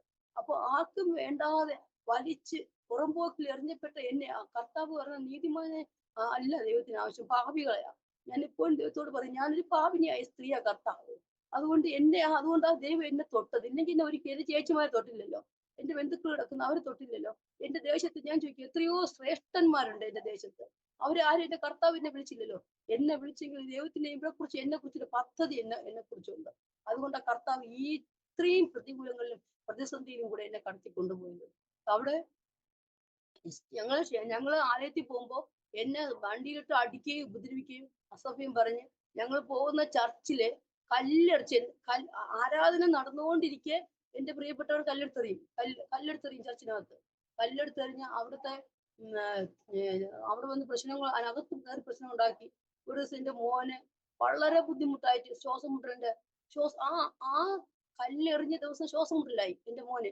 ശ്വാസം മുട്ടൽ വന്നു. ഞങ്ങൾ അവിടെ നിന്ന് നേരെ എടുത്തുകൊണ്ട് പ്രാർത്ഥിച്ചിട്ടൊന്നും വിടുതലില്ല. നേരിട്ട് ഹോസ്പിറ്റലിൽ കൊണ്ടുപോയി പറഞ്ഞു, ഇവിടെ എല്ലാ ട്രീറ്റ്മെന്റും കഴിഞ്ഞു, ഞങ്ങൾക്ക് ഇന്നും ചെയ്യാനില്ല, വേഗം തൈക്കാട് ഹോസ്പിറ്റലിൽ കൊണ്ടുപോകണം. അവിടെ നേരെ തൈക്കാട് ഹോസ്പിറ്റലിൽ കൊണ്ടുപോയി. തൈക്കാട് കൊണ്ടുപോയപ്പോഴത്തേക്കും അവിടെ അവന് ചെയ്യേണ്ട ട്രീറ്റ്മെന്റ് എല്ലാം കഴിഞ്ഞു. അവർ പറഞ്ഞു, ഇനി ഇവിടെ ഒരു രക്ഷയില്ല, നിങ്ങൾ വേഗം മെഡിക്കൽ കോളേജിൽ കൊണ്ടുപോകാൻ പറഞ്ഞു. അങ്ങനെ മെഡിക്കൽ കോളേജ് ഞങ്ങൾ SCT ഹോസ്പിറ്റലിൽ കൊണ്ടുപോയി. അവന് അവിടെ കൊണ്ടുപോയി അവിടെ ട്രീറ്റ്മെന്റ് ചെയ്തു. നമ്മൾ എമർജൻസി വാർഡിലോട്ട് കൊണ്ടുപോയി. അവിടെ കൊണ്ടുപോയി എല്ലാ ട്രീറ്റ്മെന്റ്, ഇഞ്ചക്ഷൻ എടുത്തു, ആവി എല്ലാം കൊടുത്തിട്ടും അവന് ഒരു വ്യത്യാസം വന്നില്ല. എന്റെ ഭർത്താവ് ഒത്തിരി ദൈവത്തെ അറിയേണ്ട സാഹചര്യങ്ങൾ ദൈവം ആ പുള്ളിക്ക് ഒരുക്കി കൊടുത്തു. അവിടെയൊക്കെ ഇദ്ദേഹം ദൈവത്തെ തള്ളിക്കളഞ്ഞ് കൊണ്ട് ജീവിക്കുന്ന ഒരു രീതിയിലായിരുന്നു. അങ്ങനെ ആ കുഞ്ഞ് അവിടെ നിന്നും അവർ പറഞ്ഞു, ഇവിടെ രക്ഷയില്ല, ICUലാക്കാൻ പറഞ്ഞു. കുഞ്ഞിനെ ICUലാക്കിയപ്പോഴത്തേക്ക് ഞാൻ ദൈവത്തോട് പറഞ്ഞു, കർത്താവേ, നീ പ്രാർത്ഥിച്ചു തന്ന കുഞ്ഞാ, എനിക്ക് ഇതെന്താ, ഇവനെന്ത് പറ്റി, ഇവനിങ്ങനെ അല്ലല്ലോ, എന്താ ഇത്, എനിക്കൊന്നും അറിയില്ല കർത്താവേ, എനിക്ക് തരില്ലേ നീ എന്നൊക്കെ പറഞ്ഞ് ഒത്തിരി ഭാരപ്പെട്ട് അവിടെ നിന്ന് ICUക്കകത്ത് നിലവിളിച്ചു. ദൈവത്തിന്റെ അഭിഷിക്തന്മാരോടൊക്കെ പറഞ്ഞു. അപ്പൊ അവൻ ആ വാക്തത്വമുള്ള കുഞ്ഞാ, നീ സമാനപ്പെടാം, അവനൊന്നും വരത്തില്ല. എനിക്ക് പേടിയാ. അപ്പോഴും എന്റെ മനസ്സിനകത്ത് അവർ പറഞ്ഞു, ഇവിടെ ലക്ഷ്യം വെന്റിലേറ്ററിലോട്ട് ഇവനെ മാറ്റേണ്ടി വരും എന്നുള്ള ആ കണ്ടീഷനായി. ദേഹം മൊത്തം ട്യൂബ് കൊണ്ട് അവന് നിറച്ചിട്ടിരിക്കുക. വളരെ ബുദ്ധിമുട്ടും പ്രയാസവും അനുഭവിച്ചു, കഷ്ടത അനുഭവിച്ചു. ഞാൻ ദൈവത്തോട് നിലവിളിച്ചു, കർത്താവേ, നീ തന്ന കുഞ്ഞാണെങ്കിൽ എനിക്ക് ഇവന് തിരിച്ചു തരണം, നിനക്ക് പ്രയോജനമുള്ള മോനാണെങ്കിൽ എനിക്ക് മടക്കി തരണം എന്നൊക്കെ പറഞ്ഞ് കരുണീരോട് നിലവിളിച്ച് പ്രാർത്ഥിച്ച അഭിഷിക്തന്മാരൊക്കെ എന്നെ ധൈര്യം തന്നു. അവിടെ നിന്ന് അവനെ വിടുവിച്ചെനിക്ക് അവനെ പുറത്തു കൊണ്ടുവരാൻ സഹായിച്ചു. അവിടെ നിന്ന് ഒരു മരണത്തിൽ നിന്ന് എന്റെ കുഞ്ഞിനെ രക്ഷിച്ചു താണ്ടി പുറത്തോട്ട് കൊണ്ടുവന്നു. അങ്ങനെ അവിടെ നിന്ന് നേരെ അവനെ ഇത് കഴിഞ്ഞിട്ട് ഞങ്ങൾ കള്ളിക്കാട് ചർച്ചിൽ പോകുന്നു.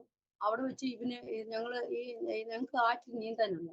അങ്ങനെ നീന്തുമ്പോ ഈ മോനെ ഒരു കൊച്ച് ടയർ കെട്ടി അതിനകത്ത് കയറ്റിയിരുത്തുക. ഈ കുഞ്ഞിനെ അതിനകത്ത് കയറ്റിയുമ്പോ ഈ കുഞ്ഞ് ആ ഡാമിനകത്ത് ഈ ടയറോടെ മറിഞ്ഞു. മറിഞ്ഞ് ഈ കുഞ്ഞ് മറിഞ്ഞിട്ട് ഈ കുഞ്ഞ് അവിടെ കുഴിക്കകത്ത് വീണു. അവിടുന്ന് എങ്ങനെ ഇവന് കര കയറ്റി? ഞങ്ങൾ അങ്ങ് നടുക്ക് നിൽക്കുക. ഒരു രക്ഷയും ഇല്ല. ഒരു കുട്ടി എടുത്ത് ചാടി. അവള് പറയുന്നു ആരോ എടുത്തിട്ട് കൈ തന്നു ഈ കുഞ്ഞിനെ. എന്നുവെച്ചാൽ അത്ര ആഴമുള്ള സ്ഥലത്താ ഈ ഇവൻ വീണത്. അവിടെ നിന്ന് എടുത്ത് കുഞ്ഞിനെ കരയിൽ കയറ്റി. അവിടെ നിന്നും അവനെ മരണത്തിൽ നിന്ന് രക്ഷിച്ചു. ഒത്തിരി ഒത്തിരി മരണവാശങ്ങൾ താണ്ടിപ്പോയി രണ്ടുപേർക്കും. ഞങ്ങളെ ജീവിക്കുന്ന ദൈവത്തിന്റെ സാക്ഷിയാക്കാൻ വേണ്ടി ഒരുപാട് മരണ സ്റ്റേജുകൾ ഞങ്ങളെ താണ്ടി, ഒരുപാട് മരണാവസ്ഥകൾ ഞങ്ങളെ വിടുവിച്ചു. ലോകത്തിൽ ഞങ്ങളെ നിന്നയാക്കി, അപമാനമാക്കി, എല്ലായിടവും ഞങ്ങളെ ദൈവം വിടുവിച്ച് ഇത്രത്തോളം ഞങ്ങൾ നടത്തി. ഇതിന്റെ ഈ കടബാധ്യത ഉണ്ടായിരുന്നു. കടബാധ്യത ഞങ്ങൾക്ക് ഒരിക്കലും തീർക്കുമെന്ന് ഞങ്ങൾ ഒരിക്കലും പ്രതീക്ഷിച്ചില്ല. ഞങ്ങൾ പ്രാർത്ഥിച്ച് ദൈവത്തിന്റെ അഭിഷിക്തന്മാർ പ്രാർത്ഥിച്ചു, അനേകം മക്കൾ പ്രാർത്ഥിച്ചിട്ടും കടത്തിൽ തൊടുവാൻ ഒന്നിനാലും കഴിയുന്നില്ല. അവസാനം ഞാൻ ദൈവത്തോട് നിലവിളിച്ചു, കർത്താവേ, അങ്ങനെ ഇരിക്കെ ഞാൻ പ്രാവശ്യത്തെ AG ചർച്ചിൽ ഞാൻ പോകാൻ തുടങ്ങി.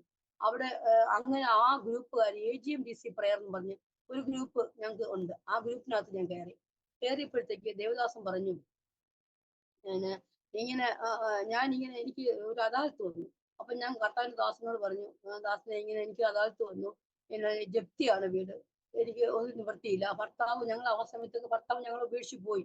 ഞങ്ങൾ തന്നെയാ, ഞാൻ എൻ്റെ കുഞ്ഞും തന്നെ, ആരുമില്ല, ഞങ്ങൾക്ക് ഒരു നിവൃത്തിയില്ല, കടബാധ്യത മാറ്റാൻ എന്ത് ചെയ്യണമെന്ന് അറിയില്ല. ഞാൻ അപ്പം പറഞ്ഞ അദാലത്തിന് പോകാൻ പറഞ്ഞു. അദാലത്തിന് പോയപ്പോഴത്തേക്ക് അവർ പറഞ്ഞ ആ എമൗണ്ട് നമുക്ക് പറ്റുന്നില്ല, ഭയങ്കര ബുദ്ധിമുട്ടാണ്. അങ്ങനെ ആ ബുദ്ധിമുട്ട് വന്നപ്പോഴത്തേക്കും ഞങ്ങൾക്ക് അതൊരു അങ്ങ് പോയി, അത് നടന്നില്ല. പിറ്റേ അദാലത്ത് വീണ്ടും വെച്ചു. അപ്പോൾ വീണ്ടും പറഞ്ഞു, പാസ്റ്ററോട് ഞാൻ പ്രാർത്ഥിക്കാൻ പറഞ്ഞു. പാസ്റ്റർ പ്രാർത്ഥിച്ചു. നമുക്ക് 4:30 മണിക്ക് ഈ AGMDC പ്രയറിൽ അന്യഭാഷ ആരാധനയുണ്ട്. 4:30 മണി മുതൽ 5:15 മണി വരെ അന്യഭാഷയുള്ള ഫുൾ അന്യഭാഷ മാത്രം ആരാധനയാണ്. ആ ആരാധന കഴിഞ്ഞപ്പോൾ ദൈവത്തിന്റെ അഭിഷേകത്തിന് പറഞ്ഞു, ഇതിൽ അഹാൻ എന്താന്ന് പറഞ്ഞ ഡിവൈസ് ഉണ്ട്. പുള്ളി ഇദ്ദേഹം എന്താണ് പ്രശ്നം എന്നുള്ളത് നമുക്ക് അൺമ്യൂട്ട് ചെയ്ത് സംസാരിക്കാൻ പറഞ്ഞു. ഞാൻ അൺമ്യൂട്ട് ചെയ്ത് സംസാരിച്ചു. ഇന്നതുപോലെയാണ്, ഞങ്ങൾക്ക് ഇങ്ങനെ ബുദ്ധിമുട്ടാണ്, കടബാധ്യത. അപ്പൊ ആ കടബാധ്യത നീക്കാൻ ഞങ്ങൾക്ക് നിവൃത്തിയില്ല. ഹസ്ബൻഡ് ഉപേക്ഷിച്ചു പോയി, ഞാനും കുഞ്ഞും മാത്രമേ ഉള്ളൂ. വീടെല്ലാം പൊളിഞ്ഞു കിടക്കുക. ഞങ്ങൾക്ക് ഒരു നിവൃത്തിയില്ലാത്ത, ഞങ്ങൾ വളരെ കഷ്ടത്തോടെ കടന്നു പോകുന്നവരാ. ഞങ്ങൾക്ക് എങ്ങനെയെങ്കിലും കടം തീർക്കാമെന്ന് പറഞ്ഞു. അതിന് എല്ലാവരും കൂടെ ഒന്ന് പ്രാർത്ഥിച്ചൊരു നമുക്ക് അപ്പൊ ദേവദാസൻ ഒരു അഭിഷിക്തനെ ഏൽപ്പിച്ച് ഈ വിഷയം ഒന്ന് പ്രാർത്ഥിക്കാം. എബ്രഹാം പാസ്റ്റർ പ്രാർത്ഥിച്ച് ഞാൻ അവിടെ കടന്നുപോയി. പക്ഷേ പിറ്റേ ദിവസം എന്നെ ഒരു ദേവദാസ് വിളിച്ച് ചോദിച്ചു, സിസ്റ്ററെ നിങ്ങൾക്ക് എന്താ നിങ്ങളെ വിഷയം? അപ്പൊ വിഷയങ്ങളെല്ലാം പറഞ്ഞപ്പോഴത്തേക്ക് ദേവദാസ് തന്നെ അവര് ദുബായിൽ ഇരിക്കുന്നതാ, പേര് മേരി ജോയി എന്ന ആ ദേവദാസിന്റെ പേര്. ആ ദേവദാസ് മുഖാന്തരം എന്റെ കർത്താവ് എനിക്ക് ആ കടബാധ്യത മാറ്റി തരാനിടയായി. അങ്ങനെ വലിയ അത്ഭുതം എന്റെ ജീവിതത്തിൽ. ഒരു കുഞ്ഞിനെ ദൈവം തന്നു. അനേകം പറഞ്ഞാലും എത്ര സാക്ഷ്യം പറഞ്ഞാലും തീരാത്ത അനേക അത്ഭുതങ്ങൾ എന്റെ ജീവിതത്തിൽ ദൈവം ചെയ്തു തരാനിടയായി. പറഞ്ഞൊരിക്കലും നമുക്ക് ഇന്നും നാളെയും പറഞ്ഞു തരാൻ പറ്റാത്ത സാക്ഷ്യം എന്റെ ജീവിതത്തിനകത്ത് തന്നെ ദൈവം എനിക്ക് ചെയ്തു തന്നു. ആ ദൈവത്തിന് എത്ര നന്ദി പറഞ്ഞാലും മടി വരികയില്ല. ഇത്രയും പറഞ്ഞ് എന്റെ സാക്ഷ്യത്തിൽ ഞാൻ വിരമിക്കുകയാണ്. ഒരു നിമിഷം ഞാൻ ഒന്ന് പ്രാർത്ഥിക്കുക. ദൈവം ഞങ്ങളെ നടത്തിയ വിധങ്ങളെ ഓർത്തും ഇനി ഞങ്ങളെ ജീവിതത്തിൽ കർത്താവ് ഞങ്ങളെ നടത്തേണ്ടുന്ന എന്താ, ഞങ്ങളെ കർത്താവ് അങ്ങോട്ടുള്ള ഞങ്ങളെ മുന്നിലോട്ടുള്ള വഴി, ഈ മരിക്കുവോളം കർത്താവ് ഈ ഭൂമിയിൽ എന്നും ഞങ്ങളെ എടുക്കപ്പെടാൻ ആഗ്രഹിക്കുന്നു. പിന്നെ എനിക്കൊരു ചെറിയ വേലയുണ്ട്, സുവിശേഷ വേല. ഞാൻ ട്രാക്ടർ കൊടുക്കാനൊക്കെ കടന്നു പോകും. അല്ലാതെ ഒരു ജോലി പ്രത്യേകിച്ച് എനിക്കില്ല, ട്രാക്ടർ കൊടുക്കുന്ന ജോലിയാണ്. എല്ലായിടവും നടന്ന ട്രാക്ടറുകളും കൊടുക്കും. പിന്നെ അറിയുന്നവർക്കൊക്കെ സുവിശേഷം പറഞ്ഞു കൊടുക്കും. ഇതൊക്കെയാണ് ഇപ്പോൾ ഞാൻ ചെയ്തുകൊണ്ടിരിക്കുന്നത്. പിന്നെ എന്റെ ബന്ധുക്കള് എന്നെ അറിയപ്പെടുന്നവർക്ക് എല്ലാവർക്കും ഞാൻ സുവിശേഷം പറഞ്ഞ് മനസ്സിലാക്കി കൊടുക്കുകയും ട്രാക്ടർ കൊടുക്കുന്നതാണ് ഞാൻ ചെയ്യുന്ന എന്റെ ഒരു തൊഴിലതാ. എനിക്ക് പ്രത്യേകിച്ച് ജോലിയോ അങ്ങനെ വിജയമാർഗങ്ങളോ യാതൊന്നും തന്നെയില്ല. ദൈവം ഞങ്ങളെ നടത്തുന്നു. അത്ഭുതമായി, അതിശയകരമായി, ഒരിക്കലും പറഞ്ഞറിയിക്കാൻ പറ്റാത്ത രീതിയിൽ എന്ത് ചോദിച്ചാലും ഒരു കണ്ണുനീരോടെ ഒന്ന് മേളിലോട്ട് നോക്കി നിലവിളിച്ച ആ സ്പോട്ടിൽ തന്നെ ദൈവം എനിക്ക് അതിന് മറുപടിയും അതിനാവശ്യമുള്ളതൊക്കെയും ദൈവം തന്ന് ഏലിയാവിനെ, ഞാൻ ഒരു വാചനം എപ്പോഴും ഏലിയാവിനെ പോഷിപ്പിച്ച ദൈവം ഞങ്ങളെയും നടത്തും. കൊറോണ ടൈമിലൊക്കെ നമ്മൾ ഒത്തിരി, അതൊക്കെ സാക്ഷ്യങ്ങൾ ഒത്തിരി ഉണ്ട്. ആ ടൈമിലൊക്കെ ദൈവം ഞങ്ങളെ ഒത്തിരി നടത്തിയ ദൈവമാണ്. എന്നുവെച്ചാൽ ഞങ്ങൾക്ക് അന്ന് ആരുമില്ല, ഞാനും കുഞ്ഞും മാത്രമേ ഉള്ളൂ. ഹസ്ബൻഡ് പോലും ഞങ്ങളില്ല. അന്നൊക്കെ ഞങ്ങളെ കളഞ്ഞിട്ട് പോയിട്ട് 7-8 വർഷമായി. ആ നാളുകളിലൊക്കെ ഞങ്ങൾ ദൈവം അതിശയകരമായി എന്നുവെച്ചാൽ പറഞ്ഞ് ഒരു ജോലി ഇല്ലാത്ത ഒരു വ്യക്തി ഒരു പൊടി കുഞ്ഞിനെ കൊണ്ട് എങ്ങനെ ജീവിക്കുമെന്ന് നമ്മുടെ സമൂഹത്തിൽ മനസ്സിലാകുന്നില്ല. അപ്പൊ ആ സ്ഥലത്ത് ദൈവം ഞങ്ങൾ നടത്തിയ വിധങ്ങളെ ഒരിക്കലും പറഞ്ഞറിയിക്കാൻ പറ്റില്ല. അത് വലിയൊരു അത്ഭുതം തന്നെയാണ്. ദൈവത്തിന്റെ വലിയ പറഞ്ഞ് തീർക്കാൻ പറ്റാത്ത അതിശയകരമായ വഴികളിലൂടെ ദൈവം എന്നെ എന്റെ കുഞ്ഞിനെ നടത്തി. ഇന്നും അങ്ങനെ ഞങ്ങൾ നടത്തിക്കൊണ്ടിരിക്കുന്നു. ആവശ്യങ്ങൾ വരുമ്പോൾ ഞങ്ങൾ ഒരു വാക്ക് സംസാരിക്കത്തേ ഉള്ളൂ. പ്രാർത്ഥിക്കുന്നതിന് മുന്നേ എന്റെ കർത്താവ് ഞങ്ങൾക്ക് ചെയ്തു തരുന്നുണ്ട്. ഇനിയുള്ള കാലമൊക്കെ ആ കർത്താവിന്റെ മണവാട്ടിൽ തന്നെ ജീവിക്കാനാണ് ആഗ്രഹിക്കുന്നത്. അതിനു വേണ്ടി എല്ലാവരും ഞങ്ങളെ ഓർക്കണം. ഈ സാക്ഷ്യം ഞങ്ങൾക്ക് വെറും ഒരു സാക്ഷ്യമായിട്ട് പറയല്ല. ഇത് ഈ കഷ്ടതയിൽ പോകുന്ന അനേകം കുഞ്ഞുങ്ങളുണ്ടാവാം, അനേകം മരണാവസ്ഥയിൽ കിടക്കുന്നവരുണ്ടാവാം. അവർക്ക് ഇതൊരു വിടുതലാക്കി തീർക്കുന്നതിന് വേണ്ടി മാത്രമാണ് ഈ സാക്ഷ്യത്തിൽ അടിയനായിരിക്കുന്നത്. അടിയനെ ഓർക്കണം. അടിയന്റെ പ്രാർത്ഥന ഇനി അനേകം മക്കൾക്ക് ഒരു വിടുതലാക്കി തീർക്കുന്നതിന് വേണ്ടി ഒരു സെക്കൻഡ് ഞാൻ പ്രാർത്ഥിക്കാനും പോകുന്നു. ദൈവത്തിന്റെ അതിപരിശുദ്ധമായ നാം ഇന്ന് ഈ പകൽക്കാലം വാഴ്ത്തപ്പെടുമാറാകട്ടെ. എന്റെ കർത്താവ്, എനിക്ക് ഇന്ന് ഈ ഒരു അനുഗ്രഹിക്കപ്പെട്ട സമയം ഒരു സാക്ഷ്യം പറയുവാൻ സ്വർഗത്തിലെ ദൈവം എന്നെ ഒരുക്കി ആ വലിയ കൃപയ്ക്കായി ഞാൻ സ്തോത്രം ചെയ്യുന്നു. അപ്പ നീ വലിയ ദൈവമാ, ഒരിക്കലും പറഞ്ഞറിയിക്കാൻ പറ്റാത്ത അനുഗ്രഹിക്കപ്പെട്ട ദൈവമാണ് കർത്താവെ. ഞങ്ങൾക്ക് ചെയ്തു തരുന്ന വിധങ്ങളെ ഓർത്ത് ഞങ്ങൾ സ്തോത്രം ചെയ്യുന്നു. പരിശുദ്ധനെ, നിന്റെ കരം ഞങ്ങളോട് കൂടെ ഇരുന്നതിനായി സ്തോത്രം. ഈ ഈ ഈ ഈ ചാനലിനെ സ്വർഗം അനുഗ്രഹിക്കണം. അനേകം മക്കൾ ഇതിനകത്ത് സാക്ഷ്യങ്ങൾ പറഞ്ഞ് അവർക്ക് വലിയ വിടുതലുകൾ സംഭവിക്കാൻ, അവരുടെ സാക്ഷികൾ കേട്ട് അനേകം പേര് വിടുവിക്കാൻ ഈ ചാനലിനെ സ്വർഗം അനുഗ്രഹിക്കണം. അനേകം മക്കളിനകത്ത് കയറ്റണം. അനേകം പേര് ഇതിനകത്തുനിന്ന് സാക്ഷികൾ പറയുവാൻ സ്വർഗത്തിലെ ദൈവത്തിന്റെ ശക്തി ഇവിടെ വ്യാപരിക്കണം. ആദ്യം വെള്ളത്തിന്റെ മധ്യ ആത്മാവ് പരിവർത്തിച്ചതുപോലെ ആത്മാവിന്റെ പരിവർത്തനം ഇവിടെ നടക്കുമാറാകട്ടെ. കർത്താവെ, അത്ഭുതം ചെയ്യണം. ദൈവിക കൃപയിൽ എല്ലാവരെയും പൊതിയണമെന്ന് പ്രാർത്ഥിക്കുന്നു. ഇത് അനുഗ്രഹിക്കപ്പെട്ട സാക്ഷ്യമാക്കി സ്വർഗം തീർക്കുന്നതിനായി സ്തോത്രം. പ്രാർത്ഥന കേൾക്കുന്ന ദൈവത്തിന് സ്തോത്രം. മഹത്വമില്ല എന്റെ പപ്പയ്ക്ക്. യേശു നാമത്തിൽ തന്നെ പിതാവേ, ആമേൻ.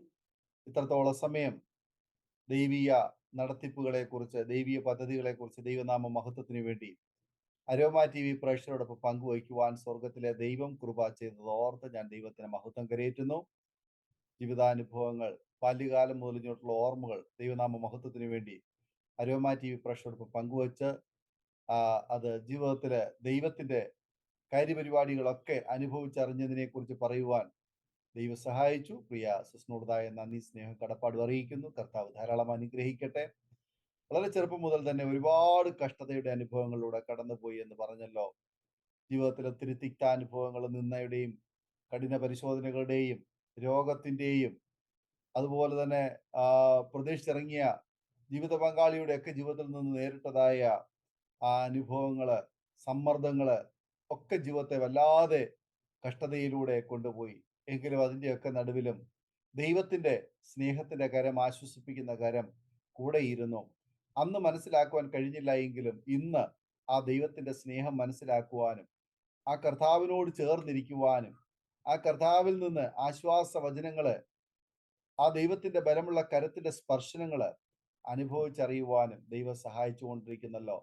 അമ്മ മറന്നാലും അപ്പൻ മറന്നാലും സ്വന്തം സഹോദരന്മാരോ ഭർത്താവോ മക്കളോ പ്രിയപ്പെട്ടവരോ ആര് കൈവിട്ടാലും കൈവിടാത്ത ഒരു കർത്താവ് നമ്മുടെ കൂടെയുണ്ട്. ആ കർത്താവ് അന്ത്യത്തോളം നമ്മെ വഴി നടത്തും എന്ന് ദൈവത്തിന്റെ വചനം പറയുന്നു. ഒരു സന്ദർഭത്തില് അബ്രഹാമിന്റെ ഭവനത്തിൽ നിന്ന് ഹാഗാറിനെ ഒരു തുരുത്തി വെള്ളവും കുഞ്ഞുമായിട്ട് ഇറക്കി വിടപ്പെട്ട ചില സാഹചര്യങ്ങളുണ്ടായി. മരിക്കുവാൻ വേണ്ടി കാത്തിരുന്നതായ മരുഭൂമിയുടെ അനുഭവത്തില് അബ്രഹാമിന്റെ ഭവനത്തില് അതിനു മുന്നമേ ഹാഗാർ ദൈവസാന്നിധ്യം അനുഭവിച്ചറിഞ്ഞിട്ടുണ്ട്. എന്നാൽ ആ ഭവനത്തിൽ നിന്ന് പുറത്തു വന്നതിന് ശേഷം അവൾക്ക് ഒരിക്കലും പ്രതീക്ഷയില്ലായിരുന്നു ഇനിയും ദൈവശബ്ദം അവൾക്ക് കേൾക്കുവാൻ കഴിയുമോ എന്ന്. എന്നാൽ ആ മരുഭൂമിയുടെ അനുഭവത്തിലും ആ മരണകരമായ അനുഭവത്തിലും സ്വർഗത്തിലെ ദൈവത്തിന്റെ സാന്നിധ്യവും ശബ്ദവും അവിടെ കേൾക്കുവാൻ തക്കവണ്ണം കഴിഞ്ഞു. ദൈവത്തിന്റെ പ്രവൃത്തി അവിടെ കാണുവാൻ കഴിഞ്ഞു. അവിടെ മുൻപിൽ അത്ഭുതം നടക്കുവാൻ ഇടയായി തീർന്നു. ഹാഗാറും ഹാഗാറിന്റെ പൈതലും ജീവനുള്ളവരായി സൗഖ്യത്തോടെ വീണ്ടും ദൈവത്തിന് മഹത്വം കരയേറ്റുവാൻ തക്കവണ്ണം ദൈവം അവരുടെ ജീവിതത്തിൽ അവസരം കൊടുത്തു. പ്രിയ അനിതാസിന്റെ ജീവിതത്തിലും വളരെ തകർന്ന ചില ജീവിത അനുഭവങ്ങളിലൂടെ കടന്നുപോയി. ഒറ്റപ്പെടലിന്റെ അനുഭവങ്ങള്, അനാഥത്വത്തിന്റെ അനുഭവങ്ങള് ഒക്കെ ജീവിതത്തിൽ നേരിട്ടോ. എങ്കിലും ഹാഗാറ് പറഞ്ഞതുപോലെ എന്നെ കാണുന്നവൻ ഇവിടെയും എന്നെ കാണുന്നുവോ എന്നവൾ ചോദിച്ചതുപോലെ, ആമേൻ, ആ മരുഭൂമിയുടെ അനുഭവത്തിലും ഹാഗാറിന്റെ ജീവിതത്തിലേക്ക് അവളുടെ അവസ്ഥ മനസ്സിലാക്കി അവളെ രക്ഷിച്ച കർത്താവ്, പൈതലിനെ രക്ഷിച്ച കർത്താവ് പ്രിയ അനിതാ സിസ്റ്ററിനെയും അനിതാ സിസ്റ്ററിന്റെ പൈതലിനെയും രക്ഷിക്കട്ടെ എന്ന് ഞങ്ങളും ആശംസിക്കുന്നു, പ്രാർത്ഥിക്കുന്നു. അരോമ TV പ്രേക്ഷകർക്കും ഈ സാക്ഷ്യം ഒരു വേറിട്ട അനുഭവമായി തീർന്നു എന്ന് ഞങ്ങൾ പൂർണ്ണമായി വിശ്വസിക്കുകയാണ്. കണ്ണുനീരിന്റെ അനുഭവത്തിലൂടെ പ്രബുദ്ധ കേരളത്തിലെ വിദ്യാസമ്പന്നരായ ജനസമൂഹത്തിന്റെ നടുവില് ഇന്നും നേർക്കാഴ്ചകളായി നമ്മുടെ കണ്ണിന് മുൻപിൽ നമ്മുടെ സമൂഹത്തിൽ നടക്കുന്ന അനേക സംഭവങ്ങളുടെ ഒരു വേറിട്ട അനുഭവമാണ് ഇന്ന് പ്രേക്ഷകരെ കേട്ടുകൊണ്ടിരുന്നത്. പ്രിയരെ, നമ്മുടെ സമൂഹം ഏത് അവസ്ഥയിലൂടെയാണ് മുന്നോട്ട് പോകുന്നത്? നമ്മുടെ ചുറ്റും കണ്ണോടിച്ച് നോക്കുമ്പോൾ പലരും കണ്ടിട്ടില്ലാത്ത, കേട്ടിട്ടില്ലാത്ത, കണ്ടിട്ടും കാണാത്തവരെ പോലെ ജീവിക്കുന്നതായ പ്രബുദ്ധ കേരളത്തിന്റെ തനതായ പച്ചയായ ചില കാര്യങ്ങളാണ് പ്രിയ അനിതാ സിസ്റ്റർ ഇപ്പോൾ തുറന്നു കാട്ടിയിരിക്കുന്നത്. നമുക്ക് പ്രാർത്ഥിക്കാം, സമൂഹത്തിന് വേണ്ടി, നമ്മുടെ ചുറ്റുപാടുകൾക്ക് വേണ്ടി പ്രാർത്ഥിക്കാം. ജനം വിടുവിക്കപ്പെടട്ടെ, ദേശം വിടുവിക്കപ്പെടട്ടെ, ദൈവനാമം മഹിമപ്പെടട്ടെ.